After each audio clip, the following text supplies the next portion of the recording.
Hello everyone, कैसे सभी लोग? उम्मीद करता हूं सभी लोग बहुत अच्छे होंगे। वेलकम बैक टू पढ़लेट एंड थीस। और यार आज हम लोग इलेक्ट्रिसिटी ये चैप्टर पढ़ने वाले हैं एक शॉर्ट में, ठीक है। अच्छा, मैंने अभी थोड़े दिनों पहले एक कमेंट पढ़ा था।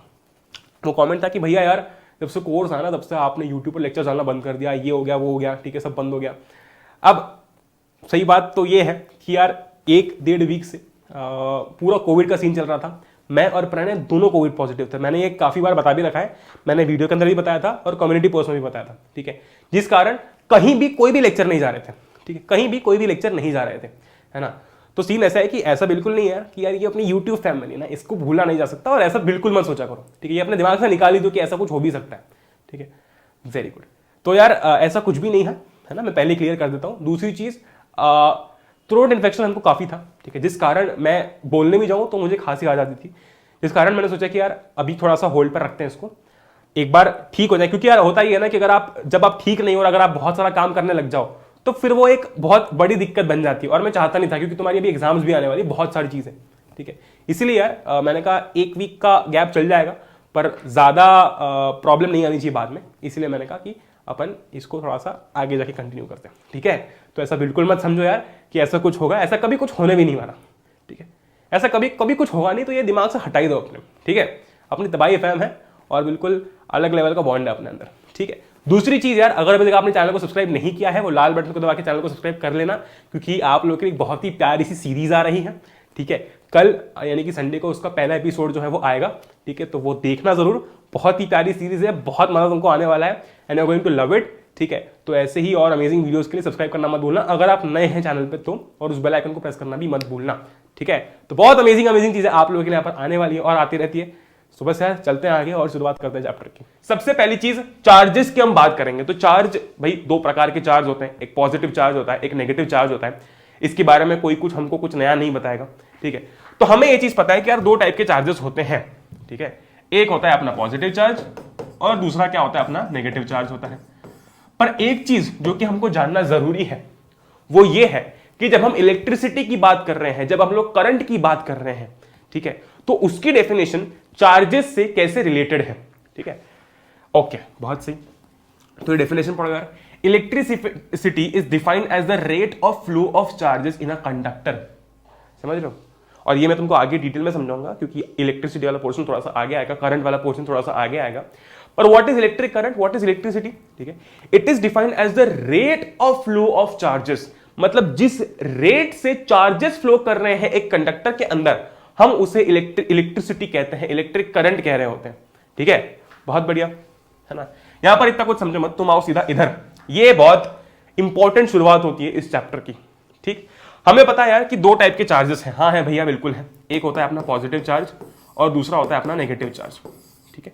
हम लोगों ने मैग्नेट्स के बारे में पढ़ रखा है ना, मैग्नेट के बारे में पढ़ रखा है ठीक है। तो जैसे कि ये मैग्नेट है एक, इसका नॉर्थ पोल इधर है, साउथ पोल इधर है, और ये दूसरा मैग्नेट है, इसका नॉर्थ पोल इधर है और साउथ पोल इधर है। इस केस में क्या होगा, ये दोनों एक दूसरे को क्या करेंगे, रिपेल करेंगे। ये दोनों एक दूसरे को क्या करेंगे, रिपेल करेंगे। ये दोनों एक दूसरे से दूर भागेंगे, है ना। Very good. ये दोनों जो है एक दूसरे से दूर भागेंगे। अच्छा, वो कहेगा नहीं भैया मैं नहीं तेरे पास आ सकता, मेरे को तेरे से दूर भागना है, क्योंकि तू मेरे जैसा ही है ठीक है। इधर नॉर्थ पोल, इधर साउथ पोल, ये दूसरा मैग्नेट, इधर साउथ पोल, इधर नॉर्थ पोल, ठीक है। ग्रेट। इस केस में क्या होगा, ये दोनों एक दूसरे को अट्रैक्ट करेंगे, है ना। अट्रैक्ट बोलने पर खांसी नहीं आई मेरे को, सच्ची में खांसी आई, है ना। तो तुम बोलोगे भैया ठीक है। सो अट्रैक्ट होंगे ये दोनों, क्यों? क्योंकि ये नॉर्थ पोल है, ये साउथ पोल है। ऐसा क्यों? ऐसा इसलिए क्योंकि ये दोनों अनलाइक पोल्स हैं। कैसे पोल्स हैं? अनलाइक पोल्स हैं, एक जैसे नहीं है, अलग अलग है। इसलिए नॉर्थ पोल और साउथ पोल ये दोनों एक दूसरे को अट्रैक्ट करेंगे और ये मैग्नेट चिपकेगा। तुमने बहुत सारी बार देखा होगा जब तुम 2 मैग्नेट को पास में लाते हो, कभी कभी ऐसा होता है कि जब तुम पास ला रहे हो ना तो एक दूसरे से दूर भागना चाह रहे हैं। वो ऐसा फोर्स, मतलब वो एक दूसरे से दूर भागना चाह रहे हैं, इसलिए तुमको फोर्स भी फील होता होगा कि अरे चिपक ही नहीं रहे। वही तुमने उल्टी साइड लगा दी, ठीक है, मतलब तुम उल्टी साइड से लेकर आ गए और चिपकाने की कोशिश की तो फट से चिपक जाते हैं। क्यों? क्योंकि उस टाइम ऐसा हो रहा होता है कि जब 2 नॉर्थ पोल पास में आ जाए या फिर 2 साउथ पोल पास में आ जाए तो क्या होगा, तो होगा ये कि जैसे कि ये नॉर्थ और नॉर्थ पास में, इधर साउथ और साउथ पास में, दोनों ही केस में क्या होगा, ये एक दूसरे को रिपेल करेंगे, ठीक है। लेकिन जब नॉर्थ और साउथ पास में आ जाएंगे तो ये एक दूसरे को अट्रैक्ट करेंगे। और सेम होता है चार्जेस के केस में, ठीक है। चार्ज के केस में भी एग्जैक्टली सेम चीज हो रही होती है। ठीक है, वेरी गुड, है ना। अब बहुत अच्छा डायग्राम बनाना मेरी एक्सपर्टीज नहीं है, सो आई एम आउट। ठीक है, ये है पॉजिटिव चार्ज, ये है नेगेटिव चार्ज, है ना। बताओ क्या ये एक दूसरे को अट्रैक्ट करेंगे? हाँ भैया बिल्कुल करेंगे। क्यों करेंगे? क्योंकि ये दोनों कैसे चार्जेस हैं? अनलाइक चार्जेस हैं, है ना। ये एक दूसरे को अट्रैक्ट करेंगे। वही अगर मैं पॉजिटिव पॉजिटिव पास में लेकर आ जाऊं या फिर नेगेटिव नेगेटिव पास में लेकर आ जाऊं तो ये एक दूसरे को रिपेल करेंगे। क्या करेंगे? एक दूसरे को रिपेल करेंगे, एक दूसरे से दूर भागेंगे। ठीक है, ये भी क्या होगा? एक दूसरे से दूर भागेंगे। पर इस केस में क्या होगा? एक दूसरे को अट्रैक्ट करेंगे। क्यों? क्योंकि ये दोनों लाइक चार्जेस हैं, ये दोनों भी लाइक चार्जेस हैं, पर ये अनलाइक चार्जेस है, एक पॉजिटिव और एक नेगेटिव है। ठीक है, बहुत बढ़िया, समझ गए बात को? इजी है, बहुत इजी है। ठीक, अच्छा अब हम बात करते हैं, है ना, अब हम बात करते हैं कुछ मुद्दे की जो कि शायद तुम अभी इस चैप्टर में सीखोगे नया नया। वो ये है कि smallest charge is the charge on one electron और प्रोटॉन। मतलब जब हम स्मॉलेस्ट चार्ज की बात कर रहे हैं ना, ठीक है, तो वो ये कह रहा है कि स्मॉलेस्ट चार्ज क्या है? It is a charge on one electron और प्रोटॉन। ठीक है, अब इस बारे में आने डिटेल में तुम लोग और 11वीं 12वीं में पढ़ते हो। ठीक है, इसके अंदर इतना डीप जाने की जरूरत नहीं है। फिलहाल के लिए हमको ध्यान किस पर देना है? ध्यान देना है इस पर। ठीक है, ये बड़ा इंपॉर्टेंट पॉइंट है जो कि है चार्ज इज क्वांटाइज। तो हमने 3 पॉइंट्स की बात कर ली भाई। लाइक चार्जेस एक दूसरे को रिपेल करेंगे, अनलाइक एक दूसरे को अट्रैक्ट करेंगे। स्मॉलेस्ट चार्ज क्या है? तो एक इलेक्ट्रॉन या फिर प्रोटॉन के ऊपर का charge is the smallest charge. ठीक, ग्रेट। अब जब मैं बात करता हूं चार्ज इज क्वांटाइज की, इसका क्या मतलब है?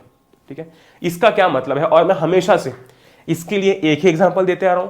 पिछले साल भी मैंने यही एग्जांपल दिया था, सबको समझ में आ गया था। इस साल भी मैं एग्जांपल दूंगा, सबको समझ में आ जाएगा। ठीक है, ग्रेट।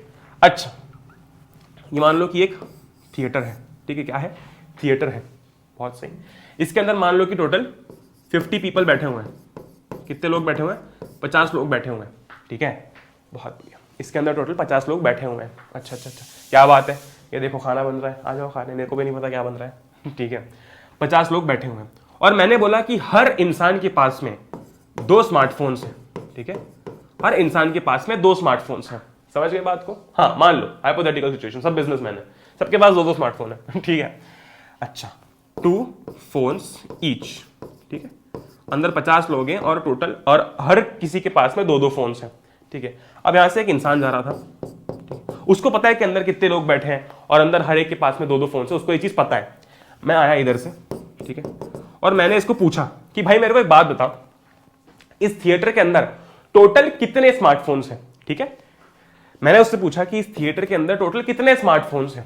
इसने मेरे को तुरंत बता दिया। कैसे बताया? इसने बोला यार कि अंदर लोग हैं 50। ठीक है, अंदर लोग कितने हैं? 50 हैं। ठीक है, बहुत बढ़िया। हर एक के पास में कितने फोन्स हैं? 2 फोन्स हैं। तो टोटल फोन्स कितने हुए अंदर? 100।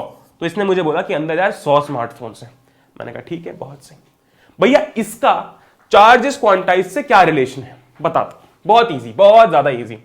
चार्जेस क्वांटाइज का ये मतलब है, चार्जेस क्वांटाइज का ये मतलब है कि जब मैं बात कर रहा हूं, जैसे कि मुझे कोई बोलता है कि यार ये जो है ना, पहले तुमको बता दूं कि मैं तुमको बता दूं कि एक इलेक्ट्रॉन के ऊपर का चार्ज कितना होता है, तो वो होता है 1.6 इंटू 10⁻⁻19 कूलम।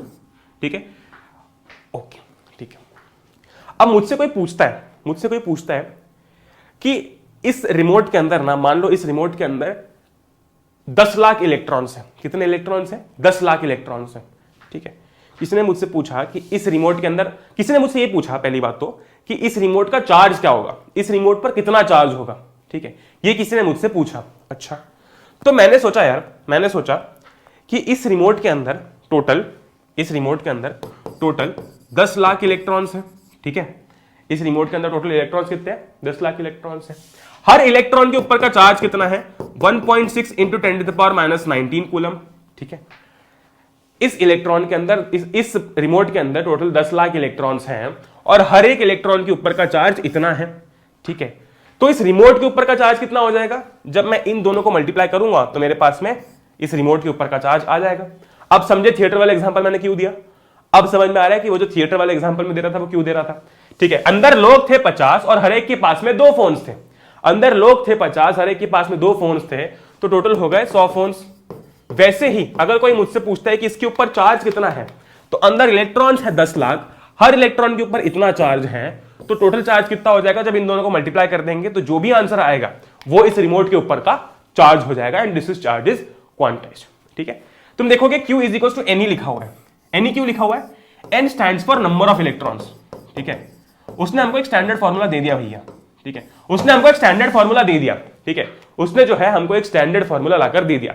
उसने बोला Q is equal to Ni है। ठीक है, ऐसा क्यों? ऐसा इसलिए कि अब भाई किसी बॉडी के अंदर हो सकता है कि 5 लाख इलेक्ट्रॉन्स हो, किसी के अंदर 2 लाख हो, किसी के अंदर 10 लाख हो। ठीक है, तो सभी केसेस में नंबर ऑफ इलेक्ट्रॉन्स चेंज होगा, पर एक इलेक्ट्रॉन के ऊपर का चार्ज जो है ना वो सब जगह सेम रहता है। ठीक है, वेरी गुड। तो फिर भाई कोई भी मुझसे पूछता है कि इस बताओ इस पेन के ऊपर का चार्ज कितना होगा, तो मैं बता दूंगा। कैसे बताऊंगा? बस मुझे इतना पता होना चाहिए कि इसके अंदर टोटल नंबर ऑफ इलेक्ट्रॉन्स कितने। ठीक है, बस मुझे इतना पता होना चाहिए कि इसके अंदर टोटल नंबर ऑफ इलेक्ट्रॉन्स कितने हैं। वो अगर मुझे पता चल गया तो मैं उसको E से मल्टीप्लाई कर दूंगा। E क्या है? 1.6 इंटू 10⁻⁻19 कूलम।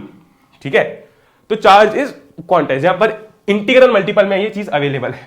ठीक है, ग्रेट। तो आपका N 1 हो सकता है, 2 हो सकता है, 5, 10, 15, 50, 100, ठीक है, 120, 250, ऐसे तो बहुत सारे इलेक्ट्रॉन्स होते हैं, पर एक एग्जांपल दे रहा हूं। ठीक, बहुत सही। तो किसी बॉडी के ऊपर का चार्ज, ठीक है, किसी बॉडी के ऊपर का चार्ज आप कैसे निकाल सकते हो? उसके अंदर कितने नंबर ऑफ इलेक्ट्रॉन्स है उसको एक इलेक्ट्रॉन के ऊपर कितना चार्ज होता है उससे मल्टीप्लाई करके। ठीक है, ग्रेट, समझ गए? एक और चीज इसके अंदर है। ठीक है, एक और चीज इसके अंदर है, वो ये है कि यार जैसे कि मैं बात कर रहा हूं कि मैं अभी तक क्या बात कर रहा था कि बॉडी पे चार्ज कितना होगा। ठीक है, तो मुझे क्या लगेगा? मुझे लगेगा कि भैया उस बॉडी के अंदर नंबर ऑफ इलेक्ट्रॉन्स कितने हैं। बस अगर ये मुझे पता चल गया तो मैं E से उसको मल्टीप्लाई कर दूंगा और E मुझे पता ही है। ठीक है, बहुत सही। अब मुझसे कोई उल्टा सवाल करता है, मुझसे कोई बोलता है कि यार मैं तुझे बताता हूं कि बॉडी पे चार्ज कितना है। मान लो कि मैं 1 कूलम चार्ज की बात कर रहा हूं। पहली बात तो ये कि चार्ज की ऐसा यूनिट कूलम होती है। ठीक है, चार्ज की जो ऐसा यूनिट होती है वो कूलम होती है।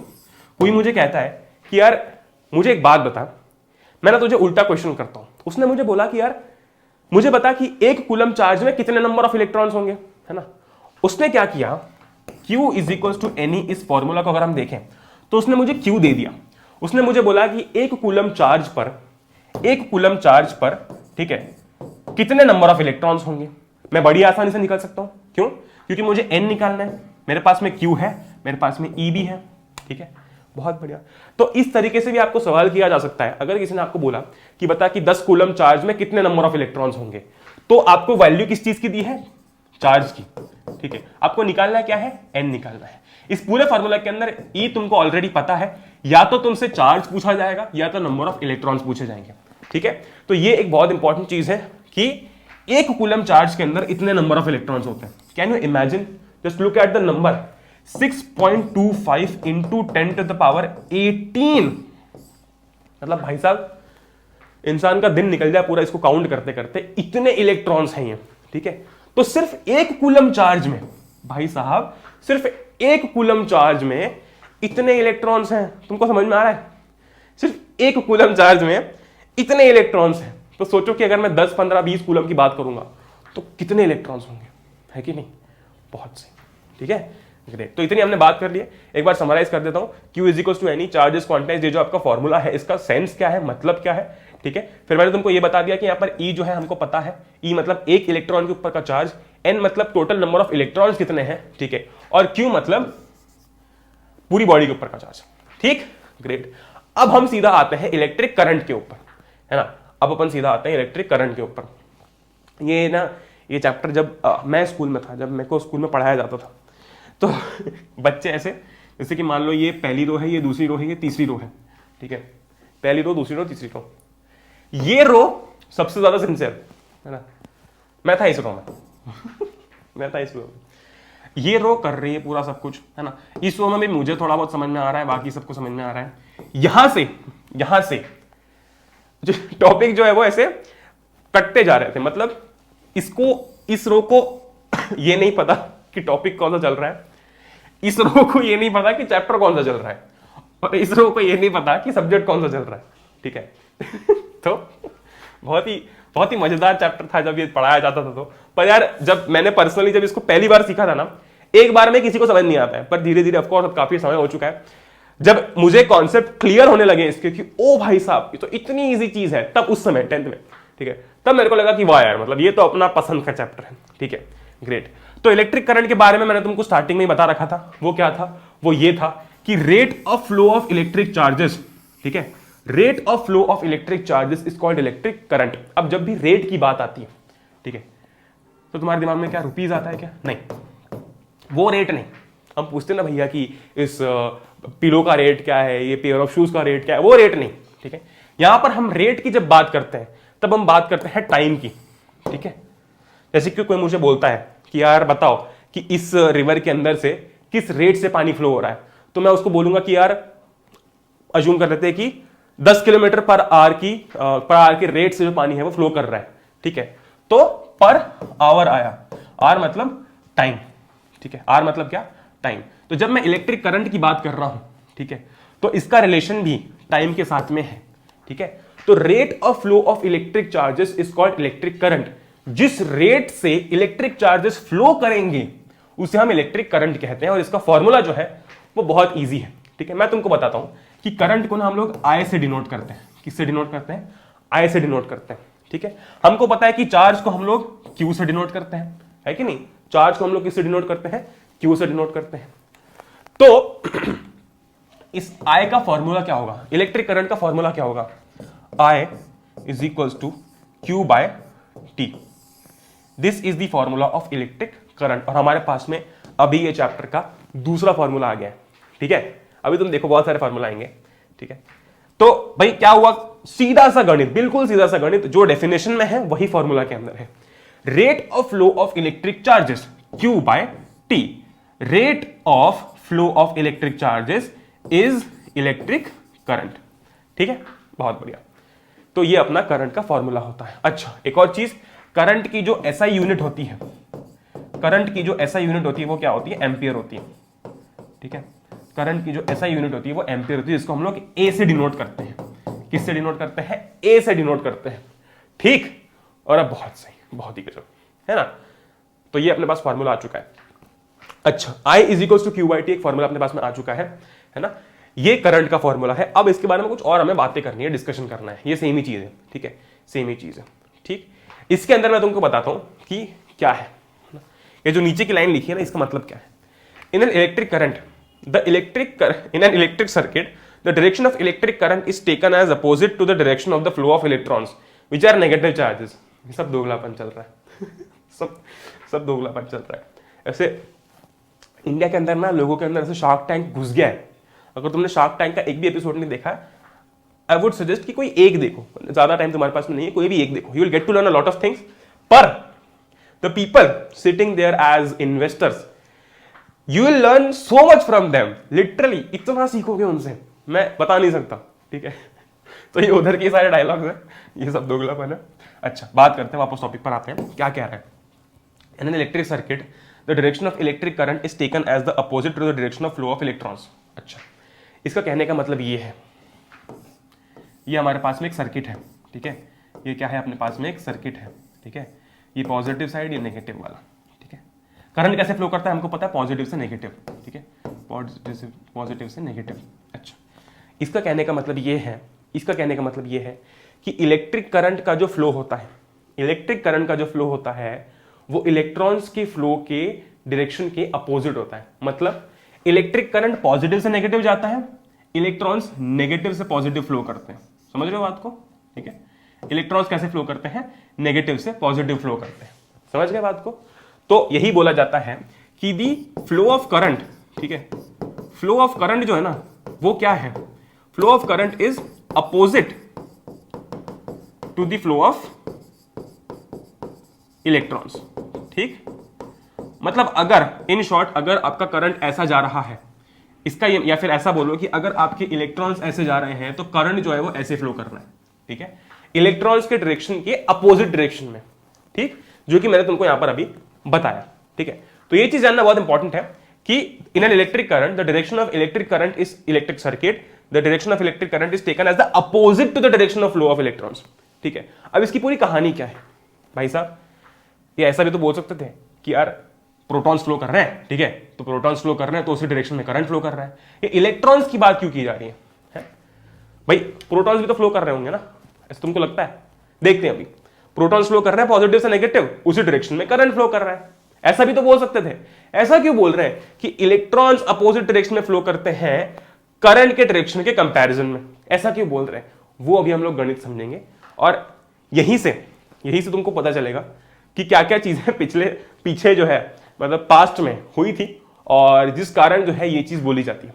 ठीक है, तो यार इसका कारण क्या हो सकता है ना, इसका रीजन क्या हो सकता है वो हम देखते हैं। देखो जरा, बहुत मजेदार है। ठीक है, इसका रीजन यहां पर लॉजिक मैं तुमको बताता हूं। इलेक्ट्रॉन्स, ये देखो जैसे कि फ्लो ऑफ इलेक्ट्रॉन्स क्या, ये जो रेड कलर का आपका एरो है ना, this is the flow of electrons. ठीक है, और ये जो ग्रीन कलर का एरो है that is the flow of current, मतलब इलेक्ट्रॉन्स नेगेटिव से पॉजिटिव जा रहे हैं और करंट पॉजिटिव से नेगेटिव आ रहा है। इसका लॉजिक क्या है, ऐसा क्यों बोला जाता है? देखो, जब यार इलेक्ट्रिसिटी के बारे में डिस्कवरी हुई थी, जब इलेक्ट्रिसिटी के बारे में जो है वो पता किया गया था, पता चला था, उस समय सीन है ना कि इलेक्ट्रॉन्स के बारे में पता ही नहीं था। ठीक है, उस समय इलेक्ट्रॉन्स के बारे में कुछ पता ही नहीं था जब इलेक्ट्रिसिटी का फिनोमेना डिस्कवर हुआ था। ठीक है, तो इसीलिए क्या माना जाता था, ये माना जाता था कि इलेक्ट्रिक करंट जो है वो किस डायरेक्शन में फ्लो कर रहा है, जिस डायरेक्शन में पॉजिटिव चार्जेस फ्लो कर रहे हैं, फिर आपके जो आपके पॉजिटिव चार्जेस हैं वो फ्लो कर रहे हैं, ये माना जाता था। ठीक है, so electric current was considered to be the flow of positive charges and the direction of flow of charge was taken to be the direction of electric current. ठीक है, तो ये माना जाता था कि जिस डायरेक्शन में पॉजिटिव चार्जेस फ्लो करेंगे उसी डायरेक्शन में क्या होगा कि करंट फ्लो करेगा। ठीक है, ये माना जाता था। अच्छा, फिर बाद में पता चला, बाद में बत्ती जली। क्या बत्ती जली? अरे ओ माय गॉड, प्रोटॉन्स तो फ्लो करते ही नहीं है, पॉजिटिव चार्जेस तो फ्लो करते ही नहीं है, फ्लो तो इलेक्ट्रॉन्स करते हैं। ठीक है, चार्जेस जब हम बात कर रहे हैं तो फ्लो तो इलेक्ट्रॉन्स करते हैं। ठीक है, जो नेगेटिव चार्जेस होता है ना वो फ्लो करते हैं, पॉजिटिव चार्जेस नहीं कर रहे होते हैं। अच्छा, ये पता चल गया है ना, बहुत सही। अब करें क्या? ठीक है, अब करें क्या? बोल तो दिया गया है कि करंट पॉजिटिव से नेगेटिव जाता है, जो कि सच बात है, और ये भी बोल दिया गया है कि पॉजिटिव चार्जेस जिस डायरेक्शन में फ्लो करते हैं उसी डायरेक्शन में करंट का डायरेक्शन होता है, मतलब पॉजिटिव से नेगेटिव। ठीक है, तो अब इसको चेंज तो नहीं किया जा सकता, इसीलिए ऐसा बोला जाता है conventionally in an electric circuit the direction of electric current is taken as opposite to the direction of flow of electrons. ठीक है, कुछ है नहीं इसमें, मतलब ऐसा कुछ नहीं है कि दिमाग में घुसेगा नहीं, बस इतना है कि पहले ऐसा बोला जाता था कि इलेक्ट्रिक करंट का जो डायरेक्शन है वो पॉजिटिव चार्जेस की फ्लो के डायरेक्शन के तरह होता है। ठीक है, पर बाद में पता चला कि पॉजिटिव चार्जेस फ्लो नहीं करते, इलेक्ट्रॉन्स फ्लो करते हैं, नेगेटिव चार्जेस फ्लो करते हैं। इसलिए बोला गया कि नहीं, इलेक्ट्रिक करंट जो है ना वो इलेक्ट्रॉन्स के डायरेक्शन के अपोजिट फ्लो करता है, बस। ठीक है, इसी को कन्वेंशनल डायरेक्शन ऑफ करंट कहा जाता है। ठीक है, सिंपल सी भाषा में अगर मैं तुमको बताऊं तो तुम्हें क्या याद रखना है? ये याद रखना है कि नेगेटिव से पॉजिटिव, फिर ऐसे भी मत याद रखो, इलेक्ट्रॉन्स के डायरेक्शन के अपोजिट डायरेक्शन में करंट फ्लो करता है, that is it, and this is what, this is conventional direction of current. ठीक है, बहुत बढ़िया, इतना ही तुमको समझ में रखना है। उसका कारण क्या है, लॉजिक क्या है, वो मैंने तुमको बता दिया। तो यार अब ये तो चेंज नहीं कर सकते ना, ये तो बोल नहीं सकते कि यार करंट का डायरेक्शन ये नहीं हो सकता, उल्टा करना पड़ेगा, इसलिए ये बोला गया कि नहीं, एक काम करो, इसको ऐसा बोल दो कि यार प्रोटॉन्स के नहीं, फिर पॉजिटिव चार्जेस के डायरेक्शन में फ्लो नहीं करता है, इलेक्ट्रॉन्स के अपोजिट डायरेक्शन में फ्लो करता है, करंट का डायरेक्शन तो वही रहेगा, बस यहां पर चार्ज अलग हो गया। ठीक है, ज्यादा दिमाग लगाओ मत, बस इतना याद रखो कि नेगेटिव मतलब आपके पॉजिटिव नेगेटिव चार्जेस जो होते हैं उनके डायरेक्शन में करंट, उनके अपोजिट डायरेक्शन में करंट फ्लो करता है। अच्छा, तो ये देखो, जैसे कि मैंने तुमको बताया, ये करंट का फॉर्मूला होता है I is equal to Q by T, rate of flow of electric charges is called electric current. ठीक है, ऐसा यूनिट क्या होती है? एम्पियर होती है। ठीक है, अच्छा, एक और चीज तुमको बताता हूं, करंट को मेजर करने के लिए, ठीक है, करंट को मेजर करने के लिए जिस डिवाइस का इस्तेमाल किया जाता है उसे हम एमीटर बुलाते हैं। ठीक है, तो करंट को मेजर करने के लिए जिस डिवाइस का इस्तेमाल किया जाता है उसे एमीटर कहा जाता है। ठीक है, समझ रहे हो बात को? वेरी गुड, उसे एमीटर कहा जाता है ना? ग्रेट। अब हम लोग थोड़ा सा आगे चलते हैं। तो इतनी बात हमने समझ ली कि इलेक्ट्रिक करंट का जो आपका फॉर्मूला है वो क्या होता है, करंट को मेजर करने के लिए क्या इस्तेमाल किया जाता है। अब हम बात करेंगे व्हाट इज 1 एम्पियर। और यार जब भी तुम ऐसे सवाल देखोगे ना, तुम बड़ी ही आसानी से इनके जवाब दे पाओगे। ठीक है, 1 एम्पियर मतलब क्या? अच्छा, पहली बात तो हम लोग फॉर्मूला देखते हैं। I is equals to Q by T, ये फॉर्मूला है, ठीक है, करंट का ये फॉर्मूला है ना, इतना तो हमको पता है, इतना हम लोग जानते हैं, बहुत सही, ठीक। अच्छा, अगर मुझे आई की वैल्यू 1 चाहिए, अगर मुझे आई की वैल्यू 1 चाहिए, मतलब मेरा आंसर 1 आना चाहिए, इसका क्या मतलब है, इसका ये मतलब है क्या मैं यहां पर, भाई देखो वैसे तो बहुत सारे पॉसिबल वेज हैं, पर अगर मैं बहुत ही स्टैंडर्ड तरीके से देखने जाऊं तो अगर Q की वैल्यू 1 कूलम है और अगर टाइम की वैल्यू 1 सेकेंड है, ठीक है, Q की वैल्यू अगर 1 कूलम है और टाइम की वैल्यू अगर 1 सेकेंड है, तो मेरा आंसर क्या आएगा, I is equals to 1 ampere, आएगा नहीं आएगा बताओ मेरे को, है ना, 1/1 कितना हो जाएगा, 1 हो जाएगा, है कि नहीं। तो ये क्या है, चार्ज, ये क्या है, टाइम, और ये क्या है आपका करंट, है ना, समझ रहे हो, बहुत सही। तो मैं क्या बोल सकता हूं भाई, अगर व्हाट इज 1 एम्पियर, 1 एम्पियर का अगर मुझे डिफाइन करना हो तो मैं कैसे डिफाइन कर सकता हूं, मैं डिफाइन कर सकता हूं कि when 1 coulomb of charge flows through a circuit, जब 1 कूलम चार्ज फ्लो करेगा एक सर्किट से 1 सेकेंड में, ठीक है, या फिर फॉर 1 सेकेंड, ठीक है, जब 1 कूलम चार्ज फ्लो करेगा एक सर्किट से फॉर 1 सेकेंड, ठीक है, तो जो करंट वहां होगा that is going to be called 1 ampere, ठीक है। So when 1 coulomb of charge, ठीक है, flows through a circuit for 1 second, the current is said to be 1 ampere, ठीक, समझ गए बात को। और ये क्वेश्चंस आते हैं, ठीक है, ये क्वेश्चंस आते हैं, बहुत स्कोरिंग क्वेश्चंस होते हैं, तुमको बस यार फॉर्मूला याद रखना है, I is equal to Q by T, answer तुम खुद फॉर्म कर सकते हो, आंसर तुम खुद फॉर्म कर सकते हो, ठीक है, कैसे फॉर्म कर सकते हो, क्या हो गया इसको, क्या हो गया इसको, हाँ, ठीक है, बहुत सही। तो क्या मतलब इसका मतलब यह है कि यार जब 1 कूलम चार्ज फ्लो करता है, जब 1 कूलम चार्ज फ्लो करता है 1 सेकेंड के लिए, ठीक है, 1 कूलम चार्ज फ्लो करता है 1 सेकेंड के लिए, तो जो the current is said to be 1 ampere, ठीक है, बहुत सही, the current flowing is said to be 1 ampere. कैसे याद रखोगे भाई, Q की वैल्यू 1, T की वैल्यू 1, तो I की वैल्यू भी 1 ही आएगी, बहुत ही बढ़िया, ठीक है, ग्रेट। तो अभी तक हम लोगों ने बात कर ली इलेक्ट्रॉन्स की, अभी तक हम लोगों ने बात कर ली Q is equal to n e इस फॉर्मूला की, अभी तक हम लोगों ने बात कर ली कन्वेंशनल डायरेक्शन ऑफ करंट की, अभी तक हम लोगों ने बात कर ली है करंट क्या होता है, फिर हमने बात की व्हाट इज 1 एम्पियर। अब हम बात करेंगे इलेक्ट्रिक सर्किट की, ठीक है, इलेक्ट्रिक सर्किट क्या चीज है। तो ये जो आप देख रहे हो ना, इसमें देखो कुछ कुछ आपको कंपोनेंट्स दिखेंगे, कैसे, जैसे कि ये पावर सोर्स है या फिर आपका सेल है ना, ये क्या है, सेल है, ये क्या है, हमारा बल्ब है, ठीक है, ये क्या है, स्विच है, ठीक है, ये क्या है, स्विच है। तो ये आपके सर्किट के अलग अलग कंपोनेंट्स है और इन्हीं कंपोनेंट्स को भी हम लोग आगे 5-1 मिनट में देखने वाले हैं, ठीक है। अच्छा, मैं तुमको इसका लॉजिक बता देता हूं क्या होता है। ये स्विच ऑफ पोजीशन में क्यों है, ऐसा क्यों बोला जा रहा है कि ये स्विच जो है वो ऑफ पोजीशन में है, स्विच ऑफ है, ऐसा इसलिए बोला जा रहा है क्योंकि अगर ध्यान से देखोगे, मैं इतना पोर्शन ना यहां पर ड्रॉ कर रहा हूं, ठीक है, ठीक, बहुत सही।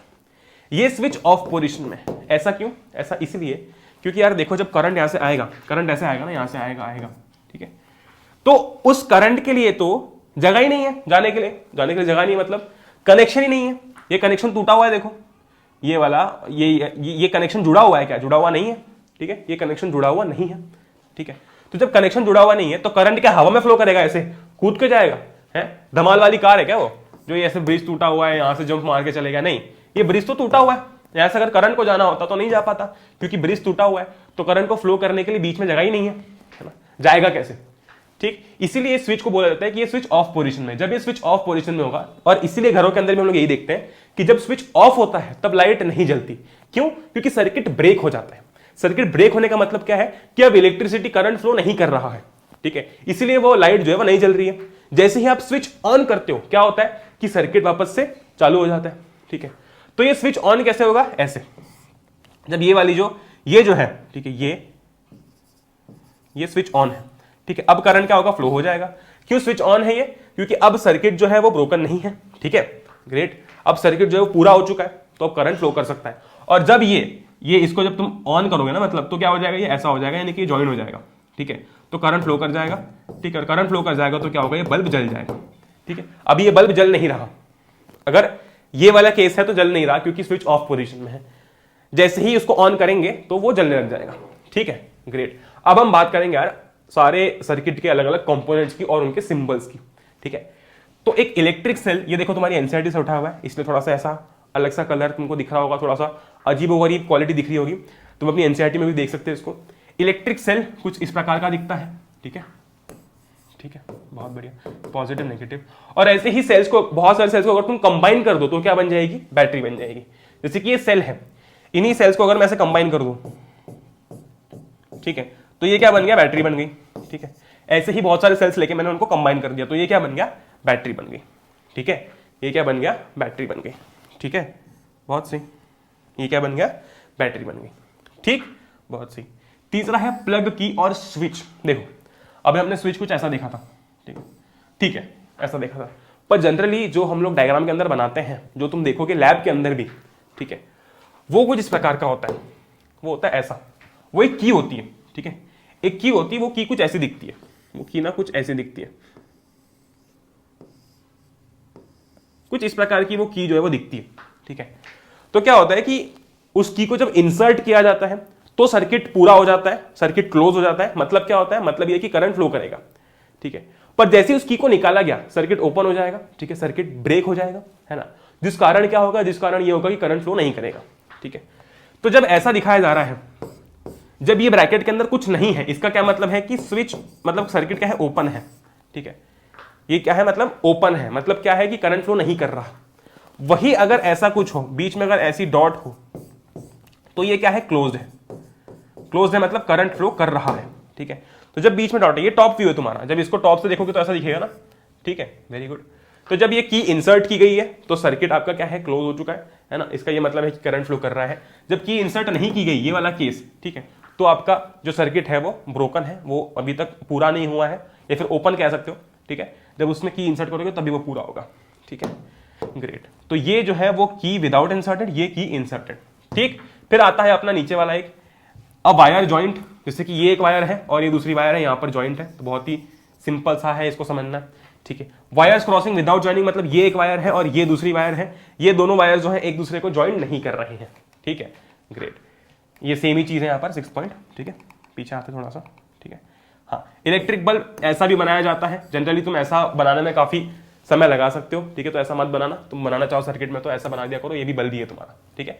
फिर आता है रेजिस्टर, समझेंगे क्या होता है, ऐसा दिखता है, ठीक है, हार्ट बीट्स नहीं होती, वो ऐसे दिखाते हैं, ऐसे ऐसे ऐसे ऐसे ऐसे ऐसे ऐसे ऐसे ऐसे, ठीक है।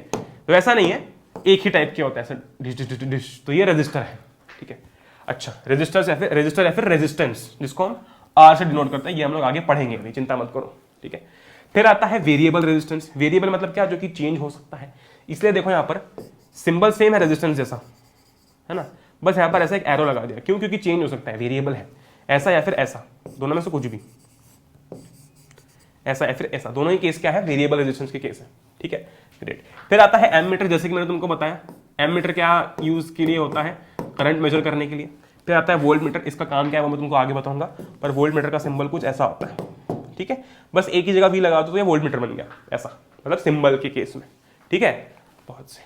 अच्छा, तो ये देखो यार, जैसे कि मैं तुमसे बात कर रहा था, ये आपका एनसीईआरटी का सवाल है। जब मैंने शुरुआत में तुमको फॉर्मूला बताया था ना, Q is equal to n e, ठीक है, और पूछा था कि बताओ एक कूलम चार्ज में कितने नंबर ऑफ इलेक्ट्रॉन्स होंगे, मतलब एक कूलम चार्ज में, ठीक है, कितने नंबर ऑफ इलेक्ट्रॉन्स होंगे, ठीक है, क्योंकि E मुझे पता है, E तो हमें शुरुआत से पता है, 1.6 इंटू 10⁻19, Q उसने मुझे दे दिया 1, तो हमें N निकालना है, तो कैसे निकाल सकते हैं, N is equals to 1/1.6 into 10⁻19 coulomb, ठीक है। इसको जब सॉल्व किया जाएगा, काटापीटी की जाएगी, तो ये आंसर आएगा, ठीक, वेरी गुड, है ना, बहुत बढ़िया। अब हम लोग बढ़ने वाले हैं, ठीक है, अब हम लोग बढ़ने वाले हैं काफी इंटरेस्टिंग टॉपिक के ऊपर, और उस इंटरेस्टिंग टॉपिक का नाम है पोटेंशियल डिफरेंस। क्या नाम है उस टॉपिक का, उस टॉपिक का नाम है पोटेंशियल डिफरेंस, ठीक है। अगर तुम सिर्फ डेफिनेशन पढ़ना चाहो तो एक बार पढ़ लेते हैं, ठीक है, फिर मैं तुमको इसका लॉजिक समझाऊंगा, इसका लॉजिक क्या है। Potential difference, it is the work done in moving unit charge from one point two another, मतलब आपको चार्ज को, यूनिट चार्ज को मूव करने में कितना वर्क करना पड़ा, कितनी मेहनत करनी पड़ी, ऐसा बोलो, कितना वर्क करना पड़ा, उसे हम क्या कहते हैं, उसे हम कहते हैं पोटेंशियल डिफरेंस, ठीक है, बहुत बढ़िया, ठीक है। एक पॉइंट से दूसरे पॉइंट पर हमें जो, इस एक पॉइंट से दूसरे पॉइंट पर हमें जो चार्ज को मूव करने में मेहनत लगी, ठीक है, यूनिट पॉजिटिव चार्ज को मूव करने में मेहनत लगी, उसे हम लोग पोटेंशियल डिफरेंस कहते हैं, ठीक। फॉर्मूला क्या होता है, potential difference is W upon Q. मैं समझाता हूं इसका लॉजिक क्या है पूरा, अभी तो मैं सिर्फ तुमको फॉर्मूला ये बता रहा हूं, ठीक है।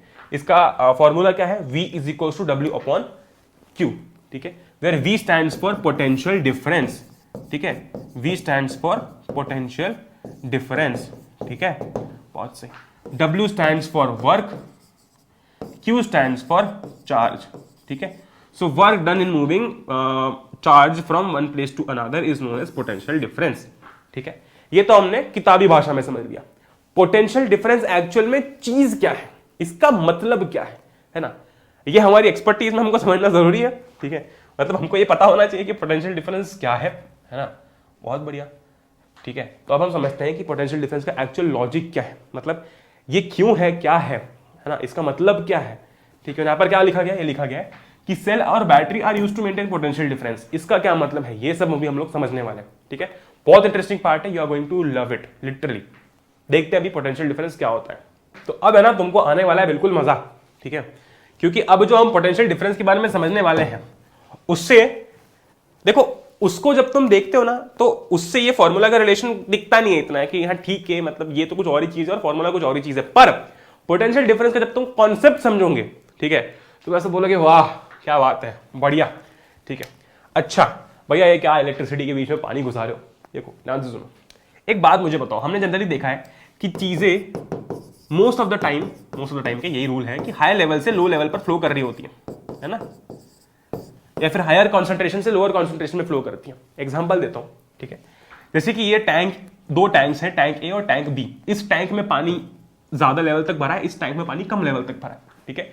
एक बहुत ही स्वाभाविक सी बात है, बहुत ही बेसिक सी बात है कि पानी किस टैंक से किस टैंक में फ्लो करेगा। भाई टैंक ए से टैंक बी में फ्लो करेगा। क्यों? क्योंकि यहां पर पानी ज्यादा है, यहां पर पानी कम है, ठीक है। तो ऑफ कोर्स पानी यहां से यहां फ्लो करेगा, यानी कि टैंक ए से टैंक बी पे फ्लो करेगा, ठीक है। अब इसको भाई, जैसे कि बहुत सारी चीजें होती है इसके अंदर, हाइट डिफरेंस हो गया या फिर प्रेशर डिफरेंस हो गया, ठीक है। तो उस कारण क्या हो रहा है कि पानी यहां से यहां फ्लो कर रहा है, यानी कि क्या है कि एक डिफरेंस है, ठीक है। क्या है कि एक डिफरेंस है, उस डिफरेंस के कारण ही पानी ने फ्लो किया। अगर डिफरेंस नहीं होता, मान लो ऐसा कुछ होता, ठीक है, मान लो यार ऐसा कुछ होता, ठीक है, एक सेकेंड सब हटाता हूं मैं, ठीक, एक डिफरेंस था, ठीक है, भले ही वो अब हो सकता है कि यार मैं बताता हूँ, मैं देखो बताता हूँ, ज्यादा कंफ्यूज नहीं होता है, ठीक है। ऐसा कुछ होता, ठीक है, ऐसा कुछ होता, यहां भी पानी यहां तक है और इसमें भी पानी यहां तक है, ये टैंक ए है, ये टैंक बी है, तो क्या यहां से यहां पानी फ्लो करता या फिर यहां से यहां पानी फ्लो करता? नहीं करता, क्योंकि कोई भी डिफरेंस नहीं है, ना ही इनकी हाइट में डिफरेंस है और ना ही कुछ प्रेशर में डिफरेंस है, ठीक है। मतलब क्या हुआ, मतलब ये हुआ कि यहां पर कोई भी डिफरेंस नहीं है, ठीक है, किसी भी तरीके का कोई डिफरेंस नहीं है। इस कारण क्या होगा कि वाटर विल नॉट फ्लो, ठीक है, वाटर विल नॉट फ्लो, समझ रहे हो बात को, ठीक है, वाटर विल नॉट फ्लो, ठीक है। तो एक डिफरेंस क्रिएट होना बहुत जरूरी है। वैसे ही अगर मैं एक नॉर्मल मेटल वायर लाकर रख दूं, ये मान लो वायर मेरे पास में, ठीक है, अगर एक मैं नॉर्मल वायर लाकर इधर सामने मैंने रख दूं और बोलूं कि चल अब करंट फ्लो कर, मतलब तेरे थ्रू करंट फ्लो करवा, तो क्या इसके थ्रू करंट फ्लो होगा? अरे बिल्कुल नहीं होगा भाई। करंट फ्लो कैसे होगा, ठीक है, करंट फ्लो करवाने के लिए क्या चाहिए, ठीक है, हमें एक बैटरी की जरूरत लगेगी, ठीक है, और उस बैटरी के अंदर ऐसा क्या होता है कि उसके कारण करंट फ्लो होने लग जाता है या फिर उसके कारण चार्जेस फ्लो होने लग जाते हैं। देखो, ठीक है, अब तुमको आएगा मजा, इधर कहीं एग्जांपल के लिए जगह छोड़िए क्या नहीं, ठीक है। देखो होता क्या है ना कि जब मैं बात कर रहा हूं एक बैटरी या फिर एक सेल की, ठीक है, एक बैटरी या फिर एक सेल की, तो बैटरी क्या है, कॉम्बिनेशन ऑफ सेल्स, और सेल क्या है भैया, अपना नॉर्मल सेल। तो कुछ ऐसा होता है सेल, ठीक है, कुछ ऐसा सा सेल होता है, ठीक, बहुत सही। ये जो है ये अपना नेगेटिव साइड हो गया, नेगेटिव टर्मिनल हो गया, ये पॉजिटिव साइड हो गया, ठीक है। बहुत डिटेल में नहीं जाएंगे, ठीक है, क्योंकि इसके अंदर बहुत बेसिक समझना है हमको।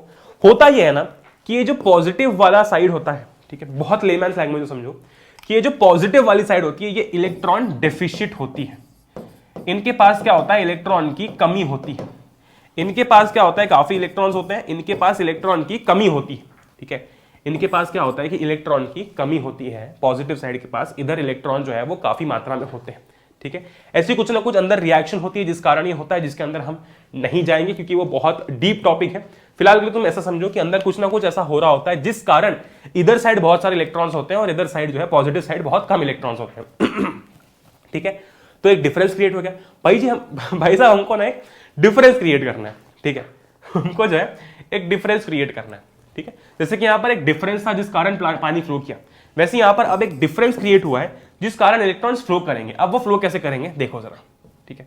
अब मैंने क्या किया कि वायर ली, ठीक है, और वायर जो है इस बैटरी के अक्रॉस जो है वो कनेक्ट कर दी, ठीक है, इस बैटरी के अक्रॉस जो है वो कनेक्ट कर दी, ठीक है। होगा क्या, हमें पता है कि वायर के अंदर बहुत सारे क्या होंगे, फ्री इलेक्ट्रॉन्स होंगे, क्या होंगे, बहुत सारे फ्री इलेक्ट्रॉन्स होंगे, है कि नहीं, है ना, यही इलेक्ट्रॉन्स जो कि मूव करना है। अच्छा, इधर साइड बहुत सारे इलेक्ट्रॉन्स है ना, इधर साइड बहुत सारे इलेक्ट्रॉन्स है, इधर बहुत कम इलेक्ट्रॉन्स है। मतलब टेक्निकली क्या होना चाहिए, इलेक्ट्रॉन्स यहां से यहां जाने चाहिए, क्योंकि यहां पर इलेक्ट्रॉन्स की कमी है, यहां पर इलेक्ट्रॉन्स ज्यादा है। अब देखो क्या होता है, जैसे ही कनेक्शन हो रहा होता है ना, ठीक है, हमें पता है कि यहाँ पर वायर के अंदर बहुत सारे फ्री इलेक्ट्रॉन्स हैं, ठीक है, बहुत सारे जो है फ्री इलेक्ट्रॉन्स हैं। होगा क्या कि वो इस नेगेटिव साइड से, ये जो फ्री इलेक्ट्रॉन्स है सारे, वो इस नेगेटिव साइड से दूर भागना चाहेंगे। क्यों? क्योंकि हमने स्टार्टिंग में देखा था कि लाइक चार्जेस, ठीक है, like charges repel each other, है ना। तो यहां पर काफी क्वांटिटी में नेगेटिव चार्जेस है ना, काफी क्वांटिटी में नेगेटिव चार्ज है, और यहां पर फ्री इलेक्ट्रॉन्स है। तो क्या वो फ्री इलेक्ट्रॉन्स इस नेगेटिव की साइड आना चाहेंगे? नहीं आना चाहेंगे, वो तो बोलेंगे अरे भागो यहां से, यहां तो बहुत नेगेटिव चार्ज है ना। तो क्या होगा कि वो नहीं आना चाहेंगे, तो वो इससे दूर भागेंगे। इससे दूर भागेंगे मतलब इस डायरेक्शन में भागेंगे, ऐसे, है ना, इस डायरेक्शन में भागेंगे ताकि इससे दूर पहुंच जाए। और किसके पास जाएंगे? पॉजिटिव वाली साइड, क्योंकि पहली बात तो ये पॉजिटिव वाली साइड है, दूसरी बात यहां पर इलेक्ट्रॉन की कमी है ना, यहां पर क्या है कि इलेक्ट्रॉन की कमी है। मतलब क्या हुआ? मतलब ये हुआ कि यार सेल के अंदर जो भी रिएक्शन हो रही थी वो हुई, जिस कारण नेगेटिव वाली साइड इलेक्ट्रॉन रिच बन गई, पॉजिटिव वाली साइड इलेक्ट्रॉन डेफिशिएंट बन गई, उसके अंदर बहुत कम इलेक्ट्रॉन्स थे, ठीक है। फिर हमने कनेक्शन किया तो हमें ये पता चला कि यार हमें पता है कि यहां पर बहुत सारे वायर के अंदर फ्री इलेक्ट्रॉन्स होंगे, ठीक है। अब वो जैसे इस इलेक्ट्रॉन रिच साइड को देखेंगे वो उनसे दूर भागेंगे कि भैया लाइक चार्जेस, एक जैसे चार्जेस ना कभी पास पास नहीं आ सकते, ठीक है। तो वो इनसे दूर भागेंगे, दूर भागेंगे मतलब इस डायरेक्शन में जाएंगे, क्योंकि यहां पर बहुत सारे इलेक्ट्रॉन्स हैं, तो इस डायरेक्शन में जाएंगे, ठीक है। इस डायरेक्शन में जाएंगे मतलब कहां जा रहे हैं वो? पॉजिटिव की साइड जा रहे हैं।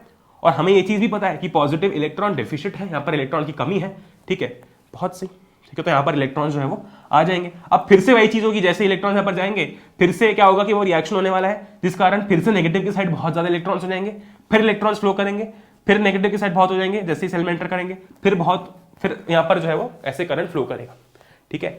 तो बेसिक सा लॉजिक ये था कि यार सेल है, सेल के कारण या फिर बैटरी के कारण जो है जो नेगेटिव साइड है इसके अंदर कुछ ना कुछ ऐसी रिएक्शन होती है। बहुत डिटेल टॉपिक है वो, अभी तुम इतना समझो कि नेगेटिव साइड इलेक्ट्रॉन रिच बन जाती है, पॉजिटिव जो है इलेक्ट्रॉन की कमी वाली बन जाती है। जैसे हमने उसको वायर से कनेक्ट किया, हुआ ये कि यहाँ पर बहुत सारे फ्री इलेक्ट्रॉन्स थे, जैसे इलेक्ट्रॉन रिच साइड को देखा उनसे दूर भागना चाहा, ठीक है, उनसे क्या हुआ कि दूर भागना चाहा तो इस डायरेक्शन में फ्लो कर गए वो नेगेटिव से दूर, ठीक है। इधर आ गया पॉजिटिव के पास में, क्योंकि यहाँ पर इलेक्ट्रॉन की कमी थी ऑलरेडी, ठीक है। तो ये एक डिफरेंस क्रिएट हो गया, यहाँ पर ज्यादा यहाँ पर कम। जैसे सेल में एंटर करेंगे वापस वही रिएक्शन, वापस वही चीज होगी, यहाँ पर बहुत सारे इलेक्ट्रॉन्स आ जाएंगे, यहाँ पर जो है वो कम रहेंगे, फिर इलेक्ट्रॉन्स फ्लो करेंगे, तो ये चलता रहेगा, ठीक है। और इलेक्ट्रॉन्स इस डायरेक्शन में फ्लो कर रहे हैं तो करंट जो है वो इस डायरेक्शन में फ्लो करेगा, ठीक, बहुत बढ़िया। ये लॉजिक होता है पोटेंशियल डिफरेंस का, ठीक है। अब इसके अंदर सीखने लायक है बहुत सारी चीजें, ठीक है, इसके अंदर जो सीखने लायक है वो बहुत सारी चीजें, मतलब ऐसी बहुत सारी चीजें, पर अभी फिलहाल के लिए आई होप कि इससे तुम्हारा बेसिक कॉन्सेप्ट क्लियर हो गया होगा, ठीक है। अब हम सीधा आते हैं फार्मूला के ऊपर। तो हमें जो डेफिनेशन वाइज याद रखना है वो ये है कि यूनिट चार्ज को मूव करने में हमें कितना वर्क लगा एक पॉइंट से दूसरे पॉइंट पर पहुंचाने में, that is the potential difference. V is equals to W/Q, ठीक है। वर्क की ऐसा यूनिट क्या होती है? जूल होती है ना। Q की चार्ज की कूलम होती है ना, बहुत बढ़िया। और V की अपनी वोल्ट होती है, ठीक, बहुत सही। समझ रहे हो ना बात को? मतलब मैंने बहुत ही बेसिक तरीके से तुमको समझाया है, क्योंकि इसके अंदर ये टॉपिक बहुत डीप है, ये तुम आगे जाके पढ़ोगे इसी, पर ये बेसिक समझना बहुत इंपॉर्टेंट था, क्योंकि बहुत सारे बच्चों को इसका लॉजिक इतना अच्छे से समझ में नहीं आता, ठीक है, ग्रेट। तो ये हो गया अपना एसआई यूनिट क्या होती है भैया, तो formula V is equal to W/Q। तीसरा फॉर्मूला आ गया अपने पास में, एसआई यूनिट वोल्ट होती है। अच्छा, यहां पर भी तुमसे सेम सवाल किया जाएगा, जैसे वहां पर किया गया था ना व्हाट इज 1 एम्पियर, वैसे यहां पर किया जाएगा व्हाट इज 1 वोल्ट, ठीक है। अच्छा, व्हाट इज 1 वोल्ट, अगर मुझे 1 वोल्ट चाहिए, मतलब 1 वोल्ट आंसर चाहिए, इसका क्या मतलब है? मुझे वर्क कितना रखना पड़ेगा? 1 जूल, ठीक है, और चार्ज कितना रखना पड़ेगा? 1 कूलम, ठीक है, वेरी गुड। तो कैसे डिफाइन करोगे 1 वोल्ट को, है ना भाई? जब 1 जूल का वर्क लग रहा है 1 कूलम चार्ज को मूव करने में, तो जो पोटेंशियल डिफरेंस होगा अक्रॉस 2 एंड्स, ठीक है, उसे हम क्या बुलाएंगे? 1 वोल्ट बुलाएंगे। क्या यही लिखा गया है क्या? देखो, the potential difference between 2 points is said to be 1 volt if 1 joule of work if 1 joule of work is done in moving 1 coulomb of charge from one point to another। ठीक, बहुत बढ़िया।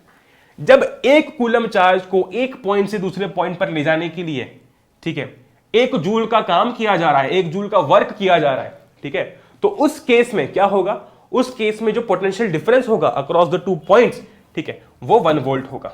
बहुत ईजी है तो, ठीक, great. अच्छा, जैसे कि करंट को मेजर करने के लिए एमीटर था, वैसे ही पोटेंशियल डिफरेंस को मेजर करने के लिए ऐसा अपना वोल्ट मीटर होता है, ठीक है। तो इसके थ्रू जो पोटेंशियल डिफरेंस है वो मेजर किया जा सकता है, ठीक है, ग्रेट। अच्छा अच्छा अच्छा अच्छा, बहुत सही, बहुत बढ़िया। अब हम आते हैं ओम्स लॉ पे। ये भी अगेन एक बहुत ही इजी टॉपिक है, ठीक है। अच्छा, मैं तुम्हारे सामने 2 एग्जांपल रखता हूं। एक ये एग्जांपल है, ठीक है, इसमें पानी यहां पर है और इसमें जो है पानी यहां पर, ठीक है। ये फर्स्ट एग्जांपल है, ठीक है। ये सेकंड एग्जांपल है, ठीक, this is the second example.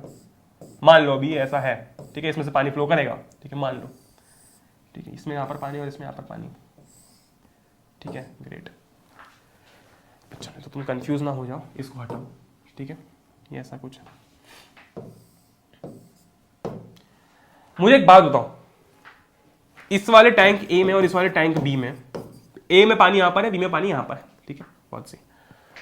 ये टैंक सी और टैंक डी है, ठीक है, टैंक सी और टैंक डी है ना, ग्रेट। मुझे बताओ पानी किस में ज्यादा फ्लो करेगा?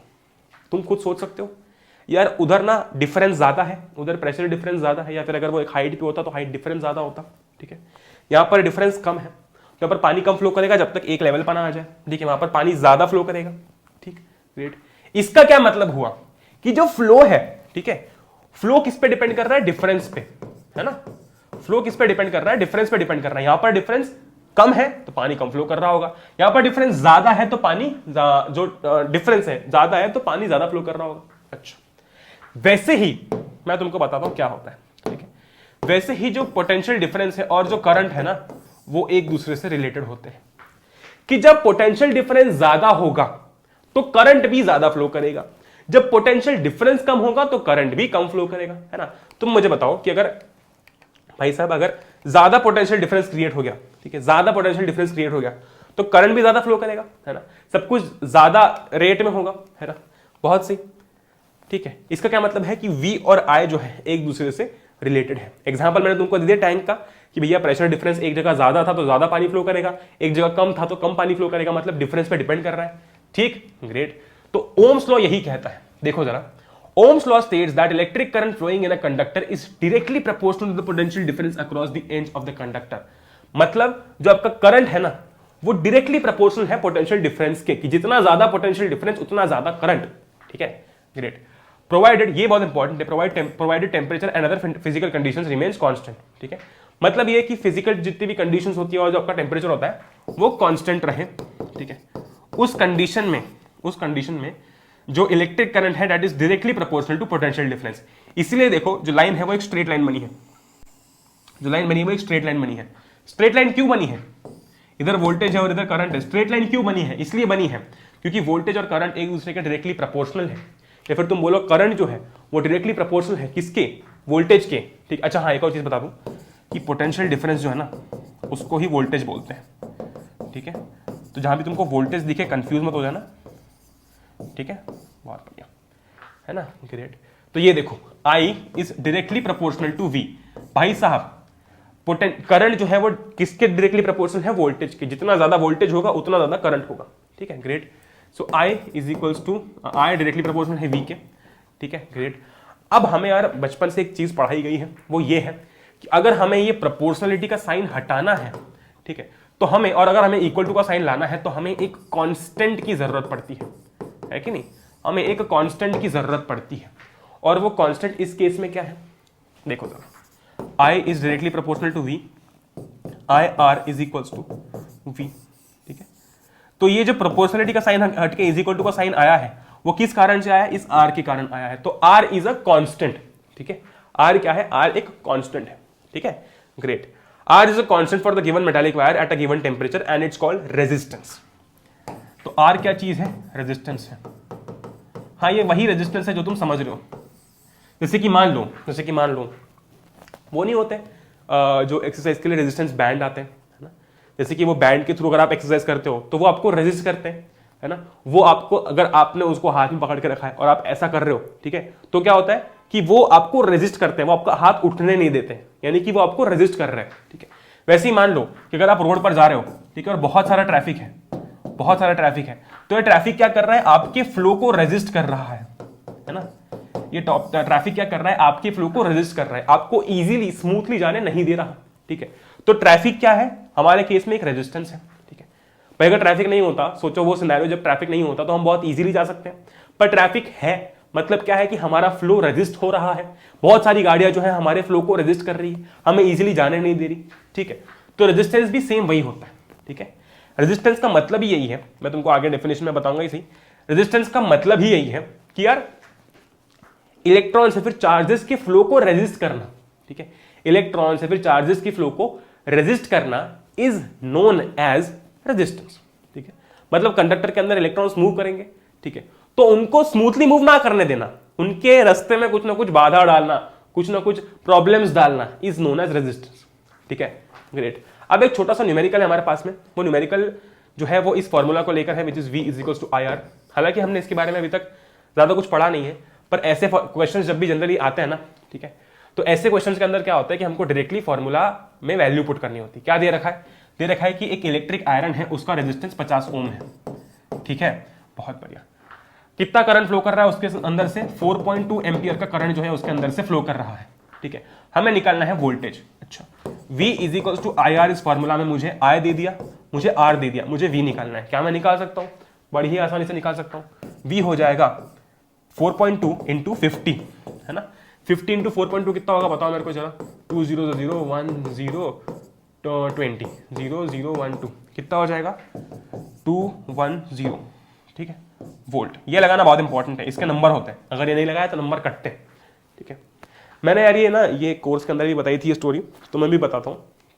हुआ क्या था ना, जब हमारी एक टेस्ट हुई थी, पुरानी बात है, बहुत पुरानी बात है, तो उसके अंदर उस टेस्ट में मुझे 50 में से 49 आए थे, या फिर मुझे नंबर याद नहीं आ रहे कितने आए थे, पर ऐसे कुछ थे, 1-2 नंबर ही कम थे मेरे, ठीक है। और मेरा दोस्त था, उसके सारे क्वेश्चन सही थे, पर कुछ 4 या 5 नंबर कटे थे, वो एग्जैक्ट नंबर मुझे याद नहीं आ रहा, ठीक है, कुछ 4 या 5 नंबर कटे थे। अब मैं अपनी कॉपी देख रहा हूँ और उसकी कॉपी देख रहा हूँ, दोनों के आंसर्स सेम थे, ठीक है, कॉपी नहीं की थी, ठीक है, आंसर सेम थे, मतलब जो आंसर सबके आ रहे थे वो उसके भी आ रहे थे, है ना। फिर भी उसके 4 नंबर गायब थे। हम गए बिल्कुल ताव में सर के पास में, है ना, हमने बोला कि ये देखो, ठीक है, आपने नंबर कम दिए हमको, है ना, इसको नंबर कम दिए, इसके नंबर बढ़ा के दो, ये जो है सारे सही आंसर लिखे हुए, फिर भी आपने नंबर कम क्यों दिए। तो उसने बोला बेटा इधर आओ, इसको बोलते हैं यूनिट। क्या बोलते हैं, यूनिट। ये यूनिट लिखनी होती है, तूने एक भी जगह पर यूनिट नहीं लिखी है ना, तूने एक भी जगह पर यूनिट नहीं लिखी है। आंसर आया 210, तूने 210 लिख के छोड़ दिया, 500 आया 500 लिख के छोड़ दिया, क्या वोल्ट, ओम, एम्पियर, क्या, ठीक है। तो फिर हमने देखा बात तो सही थी, है ना। मैं खुद को कोस रहा था कि मैं जबरदस्ती हीरो बनने चलेगा, उसने एक भी यूनिट नहीं लिखी थी, तो उसके 4 से 5 नंबर ऐसे ही कट गए। मतलब जिस बच्चे का पोटेंशियल था कि वो फुल स्कोर कर सकता है, ठीक है, नंबर क्यों कटे, यूनिट ना लिखने के कारण, है ना। तो ये चीज ध्यान रखना कि यूनिट अपने को लिखना है, ठीक है, बहुत बढ़िया, ग्रेट। तो ये बात अपनी हो गई यार, है ना।